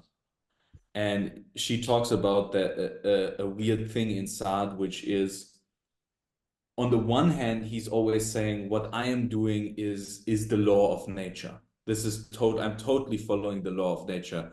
Where on the other hand, he's like, I want to, I want to rape nature. I want to violate nature. But definitely, there's this aspect of I'm just doing what is natural, and everyone else is just faking it. Mhm. But Yeah, or like obscuring the law of nature in some sense. yeah. But I mean, can we put in one sentence what's happening in the Oedipus complex that Schreber doesn't have? Well, I mean, to keep it simple, it's probably going to be very jargony, but he just doesn't have the name of the father and the phallus to operate on the level of sexuation. And so what he's still invested in is narcissism, but it's not a primary narcissism. It's a secondary one, which Lacan will use, which he hardly uses, but he's very technical about using it. Topological or topographical regression. So there's a regression in structure, which is going back to narcissism rather than object love or object cathexis. He's Okay. disinvested from the world, and his narcissism is one on not of the body, like primary narcissism, which then allows for object love, ideal ego to ego ideal. It's rather on the delusions and the way that the delusions develop over time and get broader and more expansive. That's where we distinguish the neurotic and Oedipus complex versus Schreber. Schreber doesn't go through Oedipus because he's avoiding the name of the father. We don't have Oedipus complex without name of the father. And without the name of the father, we also don't have the phallus, right? Because the phallus is consubstantial to it. It is the agent of castration. So if I like, I'm gonna try to put it in my words, and then I want to see if you agree. So if we're talking always about the question, what is a woman? Yes. Okay. So a normal hysteric or neurotic, they have this question about themselves, and a man might project that outward into an object of love, where he's like, okay, I'm interested in this woman because I kind of externalized that question into her. Mm-hmm. For Schreber, this question is verworfen. So it returns in form of God, I guess. Yeah, you can see it like that. And to kind of also go back to how the question of woman operates between you know, man and woman, or like man as obsessional and woman as hysteric. It's that, well, for man, the woman is countable, right? As Nick was saying, and will be talked about in seminars 19 and 20 concerning sexuation. Woman is countable, but there's no totalization or totality, because that becomes stultified and undermined by the process of the phallic logic itself. And for the woman, it's about being all, right? For man, like just on a sort of, everyday sense, that when they want a woman, they want their dream girl, right? Something that's metonymic to their fantasy and to their symptom. For a woman, it's like being all they could be, right? It's not identifiable to the sexualized body that's autonomized by partial objects, like I said earlier, big breasts, slim waist, right? That's like being a boss girl, or like self-care, being authentic, right? Being all I could be. It's kind of generalization, but I'm being metonymic on that end. So the feminists are gonna kill me. But no, like for Lacan, this is how the sexuation operates on this question of man and woman, right? The question of what woman versus all, right? what Where I'm have that. what I'm struggling with is that, okay, we saw that the repression in the neurotic is like in loco, right? That's what he's saying, Yeah. like, where it is. And in some sense, there's this idea I get that it is inside, right? Okay, it's inside for the neurotic, whereas it is completely outside for the psychotic. And what is it in the name of the Father that makes the question be inside, to put it in these super naive terms? Oh yeah, it goes back to that distinction I made between subjective and the subject. We can see the Yeah. subjective as the structuration of either repression or Verwirrung. And then the subject is on the representative of the other, right? And so the subject is always caught in the discourse of the other. This is where Lacan has even said this from the beginning of function and field. And if you look at the of course schema L, you'll see how the subject is caught in this imaginary wall between its ability to speak to the big other, capital O, right? But that's where the unconscious is, because the subject is barred by the big other, right? But then it's also misrecognized by the ego and the way that it relates to the little other. And so, but the unconscious, right, is structuring itself by this discourse of the other in the form of repression, right? Yeah. But Schreber doesn't have repression, so therefore everything rejected manifests outside of him As verbal hallucinations. as verbal hallucinations, intruding onto his delusions. But you can't say that his delusions are purely within him. They're definitely out there, but it's not that we could perceive them, right? Yeah. Because reality for him is gone. It's abandoned, it's annihilated, and so it's replaced by his delusions. and the signifier returns into the real on the bedrock of his delusions, pretty much, in my own words. And so that's how we can differentiate between not only inner and outer, but the situation between the subject, the subjective structuration, and the subject as otherness, right? Because the subject of the unconscious is caught in with the discourse of the big other because it is being represented by the big other. And the big other in Lacan's mapping is capital A. That's the locus and treasure trove of signifiers, of S2s that are equal to this possibility of an S1. And the S1 is what splits the subject to begin with. Right.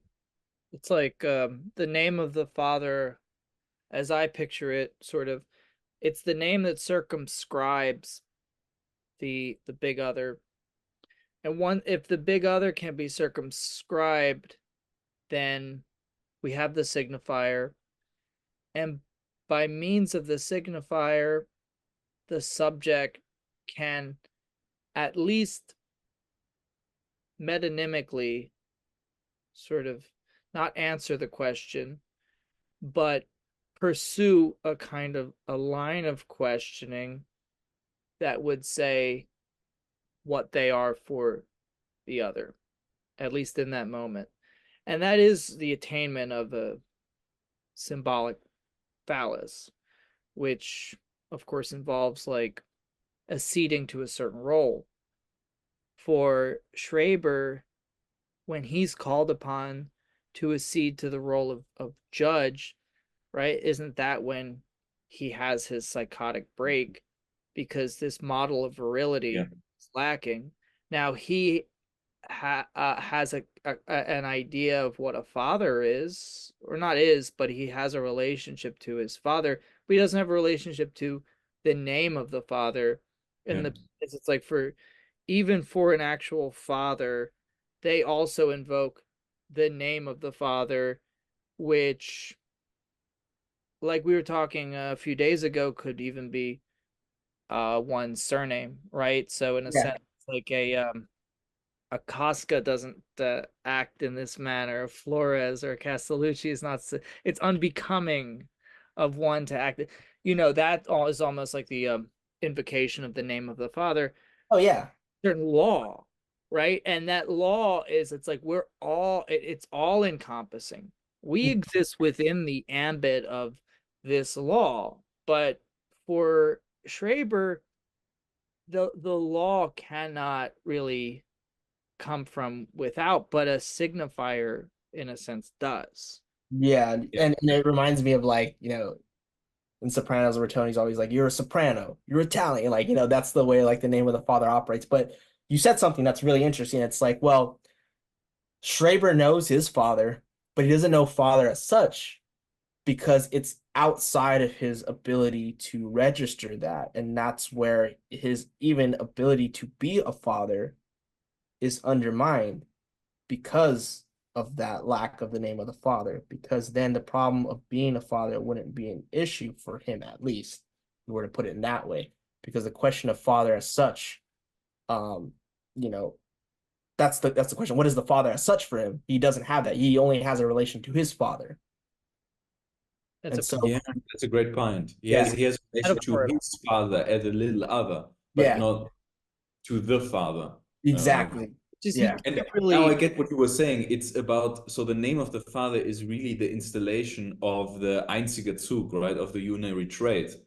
And what is the unary trait? It is a symbolic identification. It's no longer imaginary. Yes. It is the place of the subject in the big other. So if you're a neurotic, you're really in the symbolic all the time, whereas Schreber is outside and it comes from outside to him. And so that's the key point. And what did I say earlier about Freud's essay, in which on the latency stage or whatever in the development of Oedipus, we get, if the name of the father or this, law of the father and this castrating agent is operative, then we get the superego arises. But if you have a superego, what else do you have? You have the ego ideal. And what did you say? You said the installation of the unary trait. Unary trait rests itself on the formation of the ego ideal. This is where we see the unary trait locate itself on the ego ideal.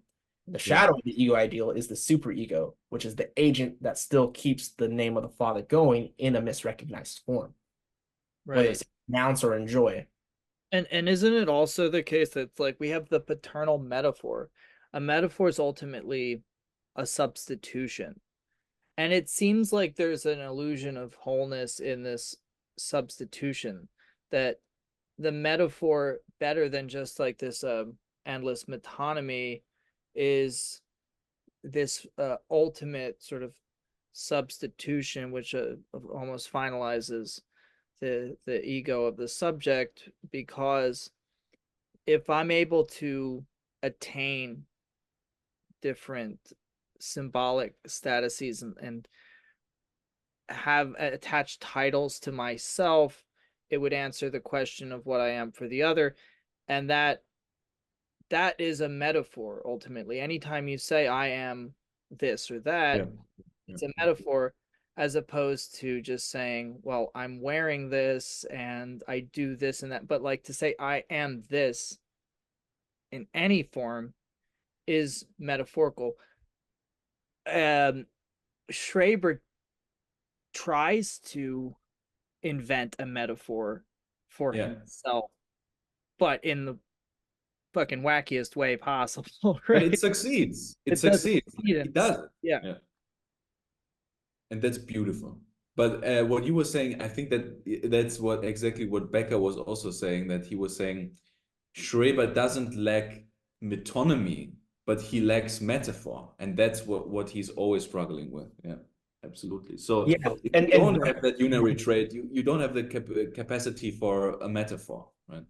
Right. Well, yeah, I would like that S1 that operates on that level, and to be able to quilt all those things. And this is where we get the point de capitan becomes important in the later lectures of the seminar, because it's not just the the name of the father or like the S1 that has the unary trait function, but that the fact that with that we get a quilting with all these battery bank of signifiers, like, and so Daniel, our fellow comrade and friend, Daniel Tutt, even said in one of our study groups is that, there is meaning making to the neurotic speech, like you retroactively try to make meaning, but it's like the psychotic is full of meaning because all they have is metonymy, and you want to cut metonymy off. Right. That's the main. Yeah. Yeah. And I really like what both of you are saying here, and I like what Max reminded me of, which I have to keep in mind, is that Schreber does have metonymy, but it's the ability to metaphorize that makes a civilization, in a sense, what it is. And that's ultimately, again, it's a substitution of one thing for another. Now, there are bad metaphors and there are good metaphors. When we encounter a bad metaphor or a good metaphor, we can't exactly right away determine what makes a metaphor good or bad. We just know that something is poignant. We know that a certain Shakespearean metaphor, it lands, and then something more like amateurish doesn't. But the ability to make those substitutions is essential to neurosis, but also I think of people being able to act as something like a group almost, if that makes sense. Yeah. For Schreber, it's like everything is endlessly metonymic, and you follow the course of his reasoning, which is very, like, on the one hand, very atemporal and scattered in his memoir. And you ask yourself, how did we get here? It's very illuminating. There's something very beautiful about it, but he can't be a poet, right? He can't be a poet because he cannot create a metaphor that would just condense all of this into something that resonates with people. It's disorienting because there isn't this point of orientation. It reminds me of something, I think I might have talked about this in a previous episode, but I think it was an essay by Leclerc about a patient who, because of some of the syllables in the French word for hat, thought, I'm probably butchering this, but like thought that his wife was cheating on him because there's some syllables that are in a cognate word, and he has to wear his hat to make sure his wife doesn't cheat on him. And there's this metonymic causality that involves objects in his world. And you just you don't envy the psychotic in this sense, because it seems like a very particular form of suffering, that the neurotic, by merit of repression, it doesn't have to deal with. Right. And it's also funny when I was mentioning about how, like, in the obsessional, or like when you look at the sexuation model, there's a metonymic process in which the partial object is metonymic of one's desire, and like if it's woman, it's that thing that's more than her, right? And if the subject of the obsessional erotic is barred, is split, is lacking, that metonymic object is going to plug him in. Even if he's fucking her, he's actually being fucked in this fantasy. He's the one that's being penetrated. But why I bring that up is the fact that, and this, I can't take credit of it. This is intellectual property of Sam McCormick in our group. So, shout out to Sam. But it's the fact, it's like, well, does woman have metonymy for Schreber? Or is woman just God's wife, God's lover, right? Is that metonymic? But there's no metaphor to that. It's just the fact that he has to endure this pursuit. The thing is that what he's saying in the end of his memoir, like his final solution that makes him capable to overcome that psychotic period, is that he, in the end, has the certainty that one day he will finally become a woman. So there is no metaphor really, but he's just postponing it forever. And he's like, one day there will be the moment when I will fully have developed my feminine organs and so on. And then I will repopulate the world. Yeah. It's just not now. Yeah. That solves his problem, kind of. Yeah. So it's still metonymy, but it's like, yeah, that's what it is. Yeah. lack of substitution. Yeah. Yeah, and it's like, does he have a concept of woman, or is it he's just going to be a woman, right? Just like, he doesn't have a concept of father, but he has a relationship to his father.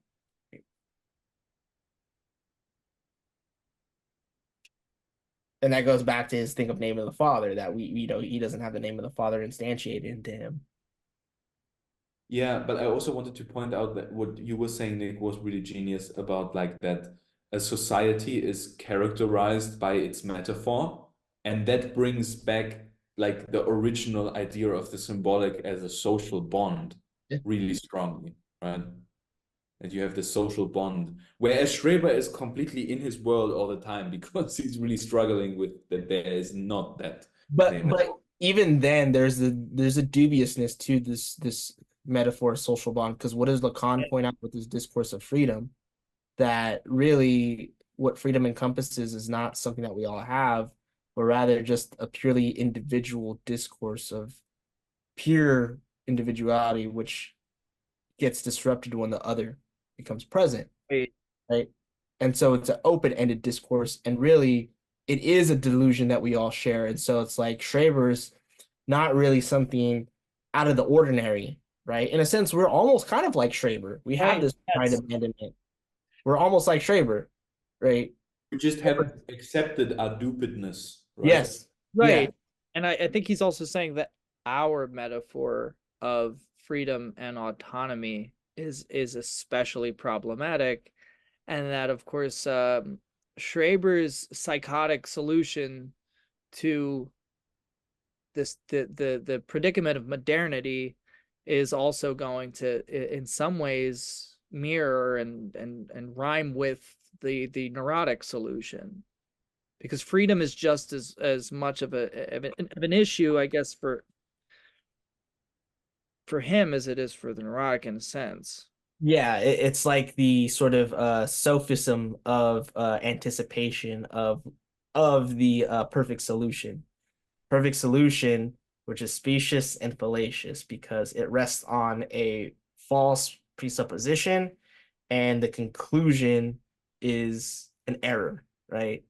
It that's like Lacan's whole thing about logical time. So the movement of the signifier rests on a false dichotomy or like a false solution to a problem that has a deadlock embedded into it. And that when you try to come to the conclusion of it and conclude oneself as the subject, you end up going back because you enter into the deadlock of the symbolic order of the game you're in. Right? I think that's why Lacan likes to look at puzzles and games, but just not in the Wittgensteinian way where Wittgenstein would just be like, it's just all a particular language game. Philosophy is just a language game. That's why we can't solve it. It's like, no. There is a sort of universality to language on the level of the signifier, right? But it's one that's still like not totality. But we can't just say it's pure particularity. Maybe I'm being a little too dismissive of Wittgenstein, but he's looking at him as in Lacan is looking at sort of how deadlocks operate and make us constantly repeat. There's an embedded repetition of it. And I think Schreber, in a sense, is kind of, in a sense, similar, but not on the level of the symbolic. He's still like on the sort of delusional sense to solve his problem. But to go back to what Nick said, so why do you think is the signifier of freedom especially problematic? Is it especially problematic because it's like the name of the father or the master signifier, I don't know, of our age is individuality and freedom. Like the name of the father is no name of the father anymore. Right. Because the name of the father should, in theory, speak for itself. And yeah, it's like the primitive understands exactly the system of rewards and punishments. And if he's punished by the law, he understands exactly why. It might be a brutal punishment, but at least he has this strange, like, sort of consolation of knowing, well, this is what is decreed by the name of the father. Whereas if the name of the father is called into question by this discourse of freedom, then and then that's part and parcel of the almost in a sense the discourse of science itself, which is always anticipating the next signifier to give us empirical proof of the last one. Then he says there were few basically other points of purchase for modern man in terms of like actually holding on to his sanity in that sense. We could all succumb to psychosis in that way if we just resorted to a kind of different strategy for dealing with that's a really good comparison with the discourse of freedom with the discourse of science, because both are open-ended, because we can't say what science totally is in an accounted sense, but when we count, we can. But in the same way with freedom, as Lacan says in that chapter, talking about the martyr of the unconscious, is that everything that is predicated on freedom is the obstacle of freedom itself. And everything that we try to associate with it is a sort of particularity, which is like freedom of the market, a freedom of happiness, the right to happiness, the right to property. But none of that is explaining what freedom is, but just that I have the leisure and the ability to acquire such things: happiness, marriage, property, the ability to play with the market or whatever. But it doesn't account for freedom as such. And so this is where he says that the discourse is open-ended. So there is a sort of delusion because it encounters also the other, because my individuality is put into question, me, a subject who's supposed to operate on the level of freedom. So he talks about like the whole thing about like when the person comes for advice, we don't say that they ought to get married or not, or they should do such and such, not because it would reveal our hidden motives about it, but that it would put questions of marriage and happiness and freedom as such to us, because we don't even know what it is. So how can we know the other's freedom if we don't even know our own freedom? Therefore, like there is the sort of open-endedness of the discourse. And it's like in the same way with science too. It's like every freaking spokesman of science, whether it's like a Neil deGrasse Tyson bro or Alex Friedman, will say like, well, I'm a scientist because I'm all about the facts and yada yada yada. But it's like science, well, we have to be humble because science only knows this today, but tomorrow we know more. But it's always it's always counting, but it can never account for what it is in totality as a worldview, because that to them is unknown by the basis in which they align their discourse with, right? And it's we're all stardust, but it's like Yeah, right. he's always saying that. I just watched. He's, by the way, spoiler alert. Neil deGrasse Tyson is in the J-Lo documentary, which if you haven't seen is talk about psychosis. Oh, That's something else, but he pops up in the most unlikely way. So if you've wait, ever, is that the documentary about her dance project? yeah, it's the documentary, that About her self-produced documentary about the making of her artistic self-produced work? musical, but she gets Neil deGrasse Tyson to talk about Stardust in it. But No literally way. Stardust, he says. But there, I was just thinking, like in this lecture, Lacan talks about how we all have to look to each other to figure out how we're supposed to conduct ourselves in the world. Now more than ever, it's like everyone is, yeah, whether it's Twitter or social media, it's not like just that people want to be seen and everybody is just craving attention. Of course, that's a part of it, but it's like we're constantly looking to each other rather than some law given from on high to understand how we're supposed to act in the world. And it almost reminds me of in his essay on logical time, when all of the prisoners are in the exact same predicament, the same bind, and they all are looking to each other for the answer, and yet having to pretend that they've come to this conclusion through pure logic for its own sake and reasoned to their decision, of their own accord, Yeah, without looking to the other's expression yeah. The three syllogistic statements that he says at the end. I do not know what man is. I only know what man is in regards with other men. In fear of not being a man, I conclude that I am a man. Fear of being left out. Yes, that's fire. Yeah. I So gotta. these discourses are open-ended, but they still run into themselves in some sense. Yeah. Like in one place I read that Lacan said that he is part of the discourse of science in the sense that he is psychotic in the way he speaks or something like that. But still, science has these fundamental signifiers, right? That's what he said in that lecture about freedom also. What was that? There is the universe, and the other ones was there's one and there is all or something like that. So if you're saying it's open-ended, what exactly do you guys mean by that? Well, it's open-ended because and let's get close to concluding, but science, it doesn't give itself a totality or a worldview. It could say that we have this many we've discovered this many planets in X Milky Way, but we can't say X Milky Way has this total number of planets to account for a totality, because that wouldn't be scientific of science. You would then posit an a priori, right?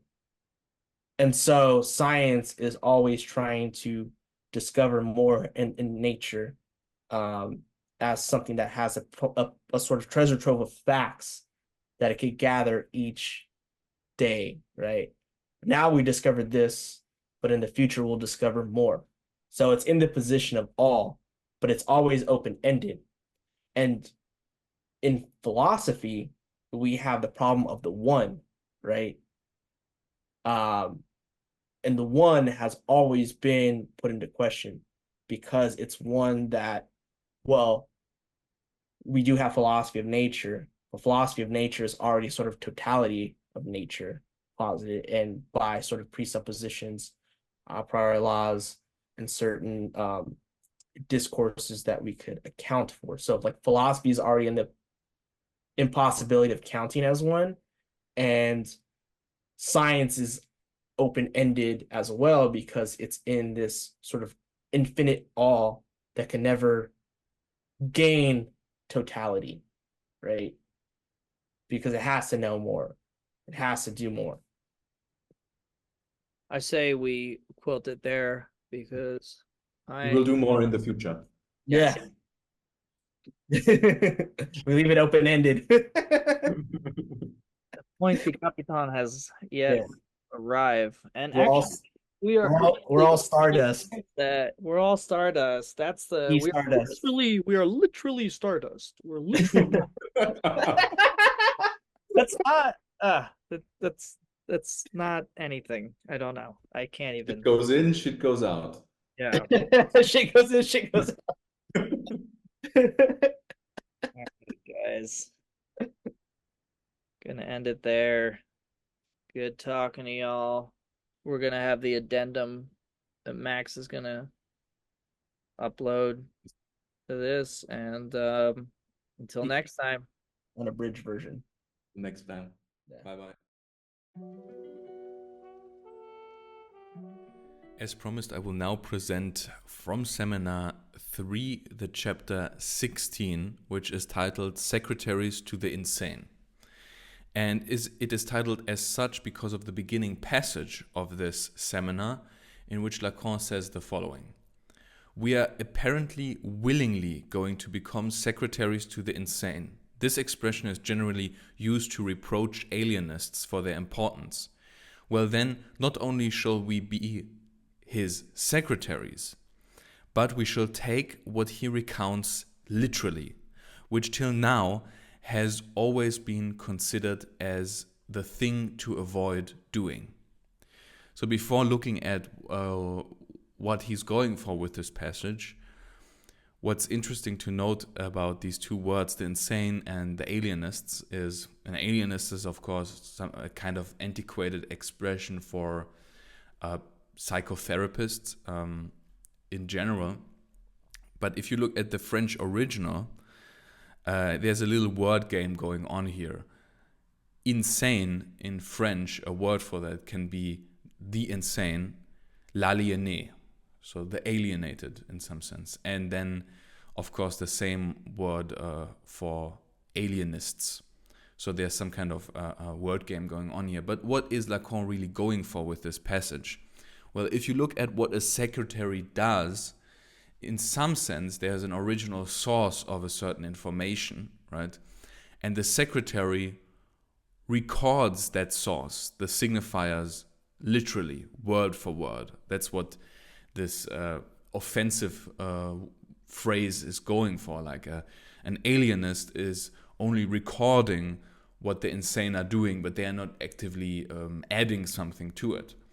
But from Lacan's perspective, that's exactly what a psychoanalyst should do. And psychoanalysts should listen to the patient, to the literal words they are saying, record them literally, instead of trying to add meaning or trying to understand or look at the signification of the signifiers that the patient is giving, but rather at the signifiers themselves. And if we look at a symptom, he makes even more clearer what he means by that. So if we look at a symptom such as the idea that Schreber has that insects are created by the lower god Ahriman in his surroundings at specific moments, and they fulfill specific functions like closing his eyes or things like that. This symptom, Lacan says so, would be taken up by psychology as something that has to be classified, that has to be object of academic categories, as he says, of sensation, perception, or hallucination. The question is, into what category does this symptom fit, right? As we know also with the manuals of institutionalized psychology, we are always looking at lists of symptoms to classify what we are looking at, and we have to look at the symptom and see into what category does it fit. That, in Lacan's perspective, is not the task of a psychoanalyst, because he looks at the symptom as something that is part of a signifying structure, right? That is a signifier in a chain of signifiers. And of course, in hallucination, we know this. The hallucination, the delusion, is this big other that returns as a little other in some sense. So the symptom, it's not enough to look at it, or it's even unsuccessful to try to classify the symptom, to look at what it means, but rather it's important to look how it is situated in a structure. And this structure can be discovered if we're just listening to the patient instead of trying to classify his symptoms. That's what Lacan is saying. And that it is part of a structure, this very symptom, of a signifying structure, becomes really clear if you look at the family from which our patient, Daniel Paul Schreber, comes from. One of his forefathers is called Johann Christian Daniel Schreber. Interesting here is that he has the same name, Daniel, as Daniel Paul Schreber. And what is this man very known for? What is this relative of Schreber known for? He's known for writing a book about newly discovered species of insects. So there is some kind of, you could say that there's some kind of signifying relation going on. It's not important if this symptom is a true perception of actual insects that appear in reality, or if these insects are hallucinated or whatever. It's important that insect appears in the discourse of the patient, because the signifier of the insect has some kind of structural relation for the subject. But you might say, well, these signifying structures are very abstract, whereas things as sensation or perception or hallucination are way more tangible, way more real. But Lacan argues against that by saying, well, these things are themselves mediated by signifying structures. Sensation, perception, hallucination are mediated by signifying structures. There is no innocent being that is not mediated by signifying structures for the human being, as he already argued already before by talking about the peace of the evening. Right? The peace of the evening is nothing tangible, but rather it's something that is created by the mediation or through the signifier. But let us return to our patient Daniel Paul Schreber. The problem he is struggling with is the following, summarized by Lacan as such. This problematic is inserted between the image of the ego and the image that is raised, elevated in relation to the first, that of the big other, the paternal imago, insofar as it founds the double perspective within the subject of the ego and the ego ideal, leaving the superego to one side on this occasion. We get the impression that it's insofar as he hasn't acquired or has lost this other, that he encounters the purely imaginary other, the fallen and meager other, with whom he is not able to have any relations except relations of frustration. This other negates him, literally kills him. This other is that which is most radical in imaginary alienation. So what Lacan repeats here is basically the structure we have already encountered before, where you have the little other and the big other. The little other that is really the ego, the alter ego in some sense, and the big other, well, the little other is of course imaginary, and the big other who is symbolic, who is not an imaginary rival, but rather creates through his realization in the other, or his implantation into the subject, the ego ideal. And with Schreber, this acceptance of the big other hasn't happened. Rather, the big other or the ego ideal appears as a little other. That's the structure that Lacan repeats in that quote that I quoted above. So this ego ideal is not truly manifested, but rather the big other returns as a little other from the outside. And this, Lacan argues, can also happen with a normal neurotic, as long as he meets the following conditions: that for a certain amount of time he's completely alone, that for a certain amount of time there is no little other that he can interact with. As we see in the case of Robinson Crusoe, he is completely alone.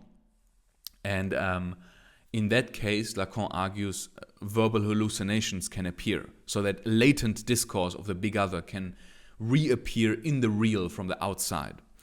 And the first case of this happening, Lacan argues, is this kind of medieval novel, or I guess you could also say a Renaissance age novel, called El Criticon, in which the main character encounters, as it turns out later, his own son while being shipwrecked on an island. And this person he encounters is this kind of archetype of the feral child, the wolf child, who has spent a long amount of time alone in nature. And the novel is about his education, his integration into society, basically. But Lacan points this out to say this archetype of the person who is alone on an island, and then, even though he's not a psychotic, verbal hallucinations can occur. He finds that for the first time in this novel. And then Lacan starts to read some quotes from the memoirs of Schreber. And these quotes are not printed in the English edition, or I think in any printed edition of the seminar. But you can find them if you look at the original transcripts of the lectures online. And the quotes Lacan is reading are the following. And I think it's worth reading them, because you can really see what Lacan is arguing for if you actually read the memoirs of Schreber. It isn't that abstract anymore. It isn't that hard to grasp anymore what Lacan is getting at, that the symbolic order returns as verbal hallucination from the outside. But the first quote Lacan's reading is Schreber arguing against psychological literature of his time, which classifies the psychotic as someone who only sporadically has verbal hallucination. Schreber writes the following: I presume, although not accurately informed on the matter, that other persons hear voices only intermittently. In other words, that the hallucinations occur only at intervals with pauses free from voices. Such pauses never occur in my case. Since the beginning of my contact with God, with the sole exception of the first weeks when there were still unholy times, as well as holy times. That is to say, for about almost 7 years, except during sleep, I have never had a single moment in which I did not hear voices. And these voices that Schreber hears, they taunt him by confronting him with unfinished sentences. He will expand on the later on in the quotes that Lacan later on will read. But these sentences say things like, now the only thing we are missing is, or now he has to, and these sentences then stop. And for Lacan, these verbal hallucinations are very interesting because they manifest a logic of the signifier that for the neurotic is completely integrated, that is completely of themselves, whereas for the psychotic it appears from the outside as an alien, torturing force. Why? Why is this torturous? Lacan compares it to a tape recorder. If we start to let this tape recorder play, and then we interrupt the sentence that is played at a certain moment, like for example the sentence, now the only thing we are missing is, any person would immediately feel the urge or the inclination of the words that followed before to conclude into some kind of meaning. And Lacan says this is a completely normal sensation for anyone. It's not only a sensation that some kind of decoders of symbols have. No, anyone that hears an unfinished sentence hears it as unfinished because there hasn't been this concluding word that tells us what exactly is missing. And for Lacan, this is a manifestation of the logic of signification, because as we know, signification works through metaphor and metonymy. So there always needs to be a metonymy, a following signifier that gives the previous signifier its signification.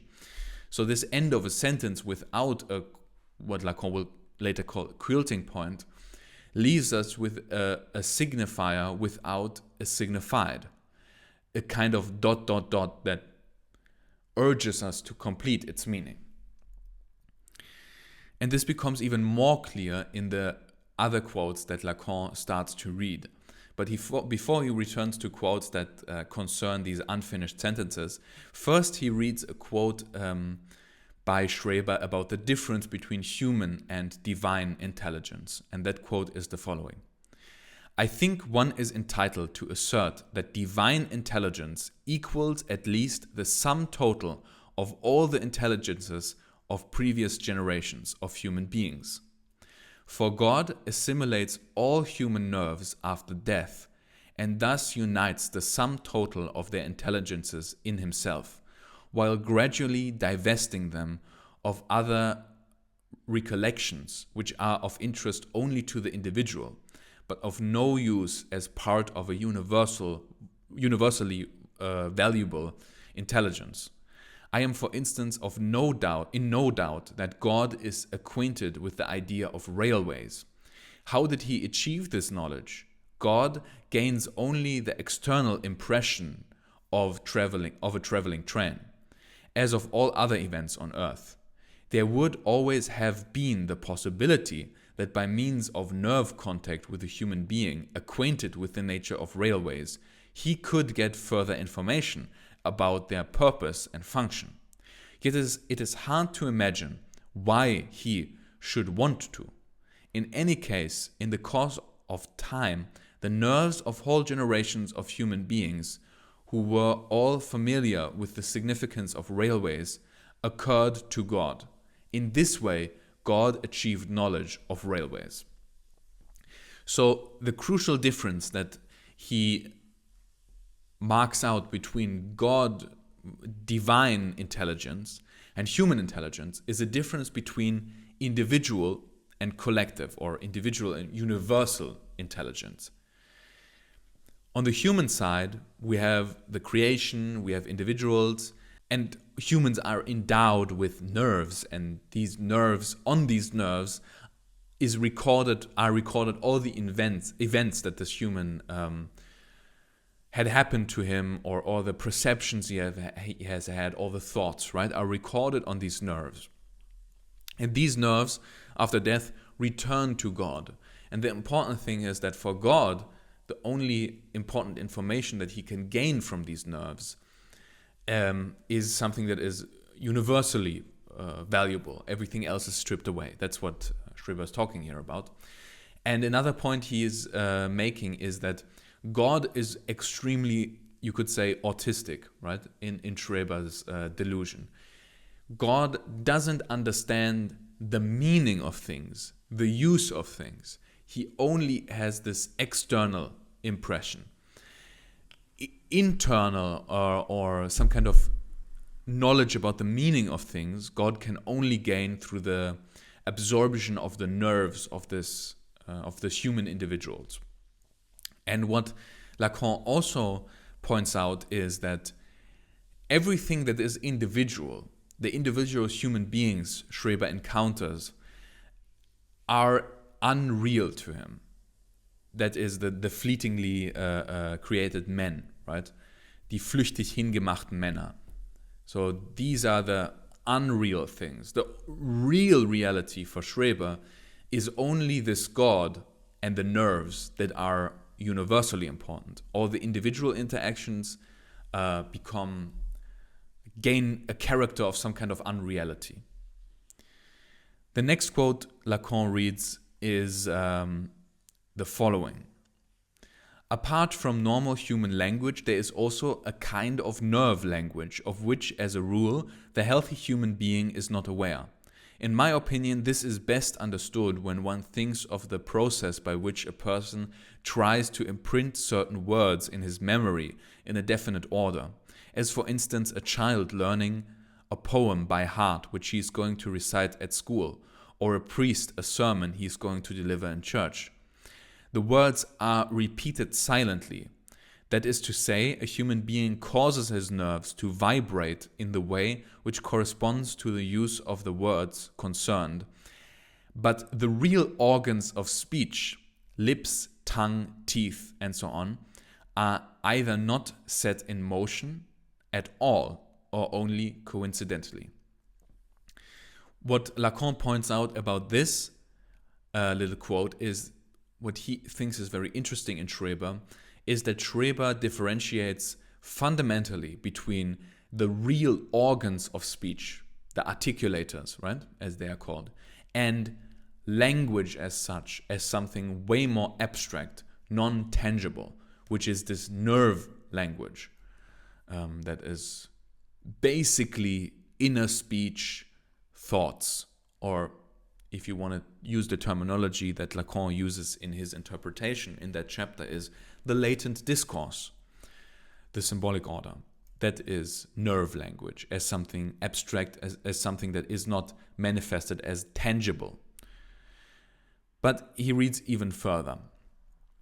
Naturally, under normal conditions, use of this nerve language depends only on the will of the person whose nerves are concerned. No human being as such can force another to use this nerve language. In my case, however, since my nervous illness took the above-mentioned critical turn, my nerves have been set in motion from without, incessantly, and without any respite. Divine rays above all have the power of influencing the nerves of a human being in this manner. By this means, God has always been able to infuse dreams into a sleeping human being. The unnormal conditions, right? The conditions that do not correspond with the natural order of the world is, of course, caused by what Schreber calls soul murder, which remains very, very vague what soul murder is. He equates it to selling your soul to the devil by referencing to Goethe's Faust.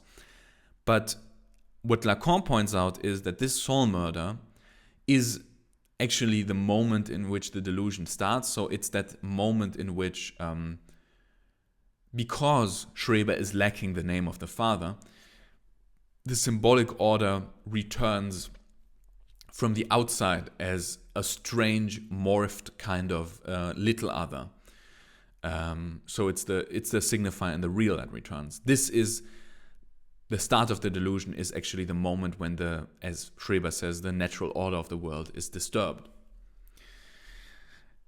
And then he goes on. And now, what has to be mentioned about the quote before is, of course, this soul murder. In the beginning, Schreber thinks is caused by Professor Flechsig, his doctor that treated his first nervous illness. And what Lacan also likes about the quote before is that Schreber draws the connection between nerve language and dreams as, and of course, as Lacan will draw the connection between symbolic order and nerve language, of course makes complete sense, because dreams, as we know, are connected to the unconscious, right? And the symbolic order is also connected to the unconscious. It is the latent discourse that returns in a dream.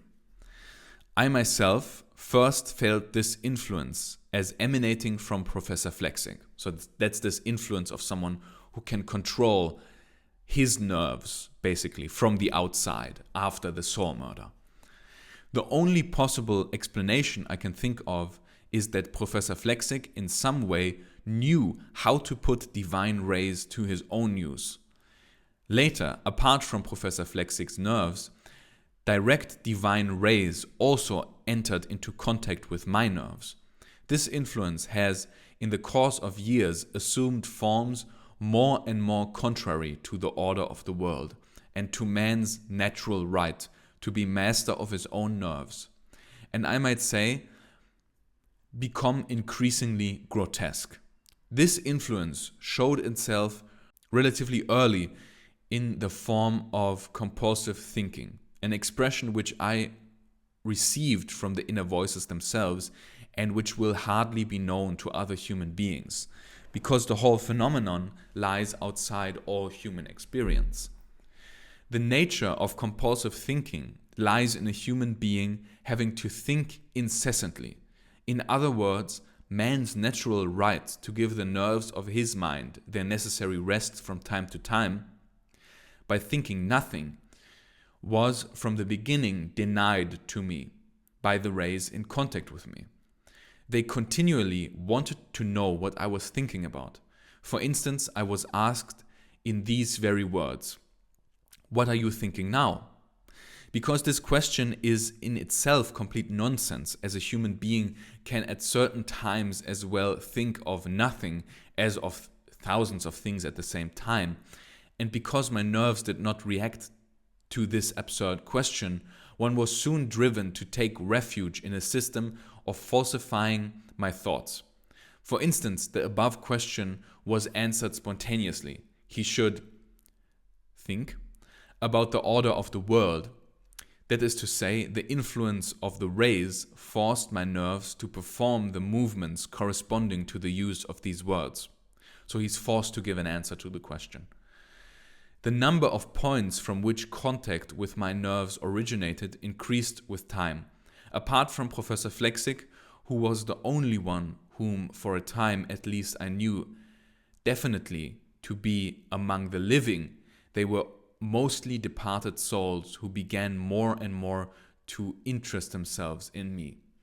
So what he's mentioning in the end are the little men. Lacan will talk about after this. But this is already the beginning of an explanation of these unfinished sentences that he will be confronted with later on. This before mentioned quote is connected to a little footnote in which he expands on these unfinished sentences. Because in the quote before there was the little think with the question mark. This is where the footnote is added that says, the word think was omitted in the above answer. This was because the souls were in the habit, even before the conditions contrary to the order of the world had started, of giving their thoughts grammatically incomplete expression. That is to say, they omitted certain words which were not essential for the sense. In the course of time, this habit degenerated into an abominable abuse of me, because a human being's nerves of mind were excited continuously by such interrupted phrases, because they automatically try to find the word that is missing to make up the sense. For instance, as one of innumerable examples I have heard hundreds of times each day, the question, why do you not say it? The word aloud was necessary to complete the sense, and the rays giving the answer themselves as if it came from me, because I am stupid, perhaps. For years my nerves have had to endure incessantly such a similar terrible nonsense in dreary monotony. I will later say more about the reason of the choice of expressions and the effects they were designed to produce. So he's basically expressing the very logic of the signifier Lacan uses, which is there is this necessity of a sentence to be completed, right? The sentence has to be, why do you not say it aloud? But this word is omitted, and by this he is basically tortured with the feeling of being forced to finish the sentence. And Lacan uses this to express that human beings are subject to a logic that is not of their own choosing and that is not material, but that is the logic of the signifier. And it is an insistence that is there, even though no one is forcing one to obey to these rules. And to say that the big other introduces the law not necessarily has to do only something with the incest taboo or something like that, but it has a lot to do with a certain logic that is introduced and a logic that is necessary, and that is the logic of the signifier. And this is what Schreber is experiencing as coming from the outside in his delusion. What Lacan really likes is basically this differentiation Schreber draws between speech, language, and the organs of language, the articulators, right? And that's the very thing he's also striving for. Language is an abstract logic that has no relation to tangible being, but mediates it and has certain laws that are almost material necessities, even though language is not material and even though language is not something forced onto you, but rather just exists as something completely abstract that everyone is subject to, subject in the sense also as someone who is subordinated to someone else, right? And with that idea, he's basically also referring to Saussure again, who uses the differentiation between parole and langue. Langue is something abstract that no individual human has any power over, but we are all subject to it. But then, as I mentioned before, Lacan starts to focus on these little men. And he reads a quote which he contextualizes as such. A quote that he thinks is interesting because it refers to the cultural, political context in which Schreber develops his delusional discourse. That is a context that is very much concerned with race and religion, from which Lacan says later on the Nazi Party spawned. And Schreber is also subject to this discourse from the outside, even though he was never really politically active, as Lacan says, only in certain student societies that he will mention in the next quote. And what is especially interesting to Lacan are these little men that Schreber will mention now. Many of these little men were particularly interested in religion. Many were Catholics who expected a furtherance of Catholicism from the way I was expected to behave, particularly the Catholicizing of Saxony and Leipzig. Among them were the priest S in Leipzig, and then he lists a long list of names and personages, concluding with the following: the Pope himself, who was the leader of a particular sorcery ray. Finally, numerous monks and nuns. On one occasion, 240 Benedictine monks suddenly moved into my head to perish therein. In the case of the other souls, religious interests were mixed with national motives. Amongst these was a Viennese nerve specialist, whose name by coincidence was identical with that of the above-named Benedictine father. A baptized Jew and Slavophile who wanted to make Germany Slavic through me, and at the same time wanted to institute there the rule of Judaism. So it's pretty clear that he's just being entered, his body is being entered by a whole host of what could be called these religious and racist scapegoats of the political context of his time, and then enemies, because Germany, of course, is Protestant, so Catholicism is a danger. He continues on, like Professor Flechsig for Germany, England, and America, he, so this Jew and Slavophile, appeared to be, in his capacity as nerve specialist, a kind of administrator of God's interest in another God's province. Because of this, a battle arose for a time between him and Professor Flechsig through jealousy as to who was to predominate. Another group consisted mainly of former members of the student corps Saxonia in Leipzig, to which Professor Flechsig belonged as drinking member, and who were, I believe, helped by him to blessedness. Among them were the lawyer Dr.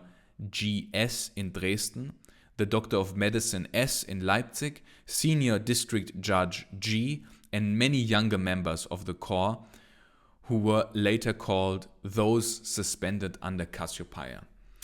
And he's mentioning these members of these student societies because he himself was a member of a student society. And as with all the little men above, also these hallucinated members of these student connections enter his body as if his body was part of this political battlefield, because these different student organizations that Schreber was also a part of are in conflict. So his student organization, the Corps Saxonia, was in conflict with another student organization, and he mentioned this later. The important thing about these little men is that they manifest and they enter his body. They are attracted by, of course, the voluptuous nerves that he is endowed with. As God is attracted by him, also he attracts all these little men that enter his body and basically perish within, dissolve within him. And the question is, what does this hallucination really mean? Lacan references the Dutch psychoanalyst Moritz Catan, who interprets these little men as spermatozoa. So they are a hallucination representing spermatozoa. But Lacan asks, what does that mean? What does it mean that the spermatozoa return from the outside and dissolve in his body? It's nothing else than a return to origin, right? Interesting in this context is also that Schreber's father was someone who tried to prevent, or who saw it as part of a successful education of his child, to prevent him from masturbating. That's a kind of context that could be mentioned here, because Lacan also mentions Schreber's father in the beginning of this section, and says the spermatozoa that Schreber didn't want to let go returned to him. Right? It's a return to origins. But he goes on. What does a return to origins mean? It's a return to death. It's mortality. So it's this return to origin is a kind of death instinct. But then finally he settles on saying that if we read the little men as spermatozoa, this has a lot to do with procreation. Because as we know, Schreber's delusion is the world has already ended. All the individual humans he sees are only fleetingly created men. So he has to repopulate the earth as the wife of God with his children, with the men of Schreberian spirit. So these little men, if we read them as spermatozoa, manifest the idea of procreation in his delusion. So it is truly the paternal function in procreation, you could say, returning in the real. So there are some kind of associations you could draw here between reality, the real and the physical. It's a little bit unclear, but basically saying, okay, there are the spermatozoa. These spermatozoa are the real part that a father plays in procreation. And this paternal function returns in Schreber's delusion in the real, so from the outside. And then he kind of explains, or starts to explain, and I guess he will expand on that later on in the later chapters, how the paternal function functions or is realized in different clinical structures. He starts with the following. Normally, the conquest of the Oedipal relation, the integration and interjunction of the Oedipal image, that's the big other, is carried out. Freud says this unambiguously, by way of an aggressive relationship. In other words, it's by way of the imaginary conflict that symbolic integration takes place. So you have, as he mentioned before, the image of a little other, and then you have the paternal imago, which is integrated by becoming something more than just the aggressive imaginary relationship. If you look at our structure, we have the ego, which of course relates to a little other, that then is the father. They have an imaginary conflict.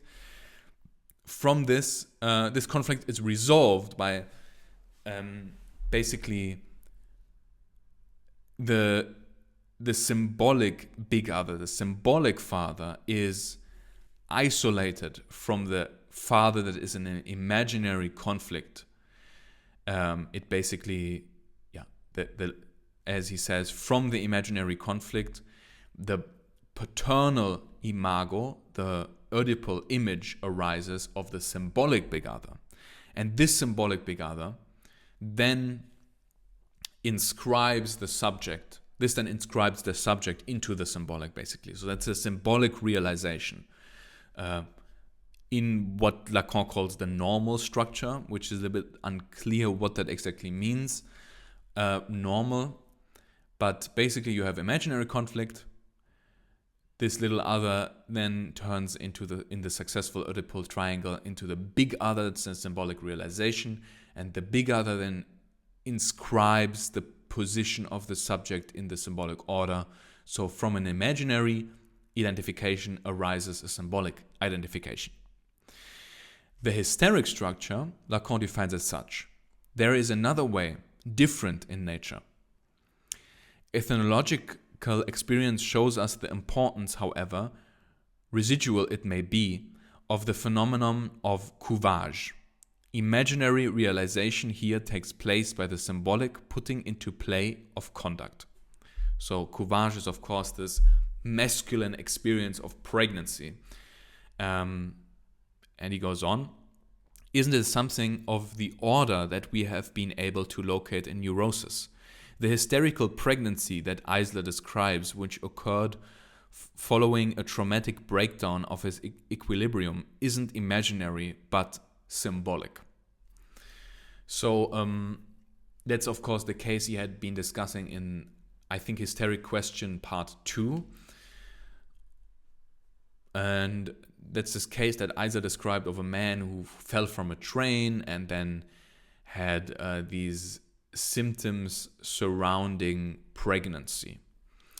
What's this hysterical structure? It's basically the same. You have the ego in relation to the little other. From this imaginary conflict spawns the big other. Then the subject is inscribed into the symbolic. But this question that is related to this inscription into the symbolic returns in the imaginary body.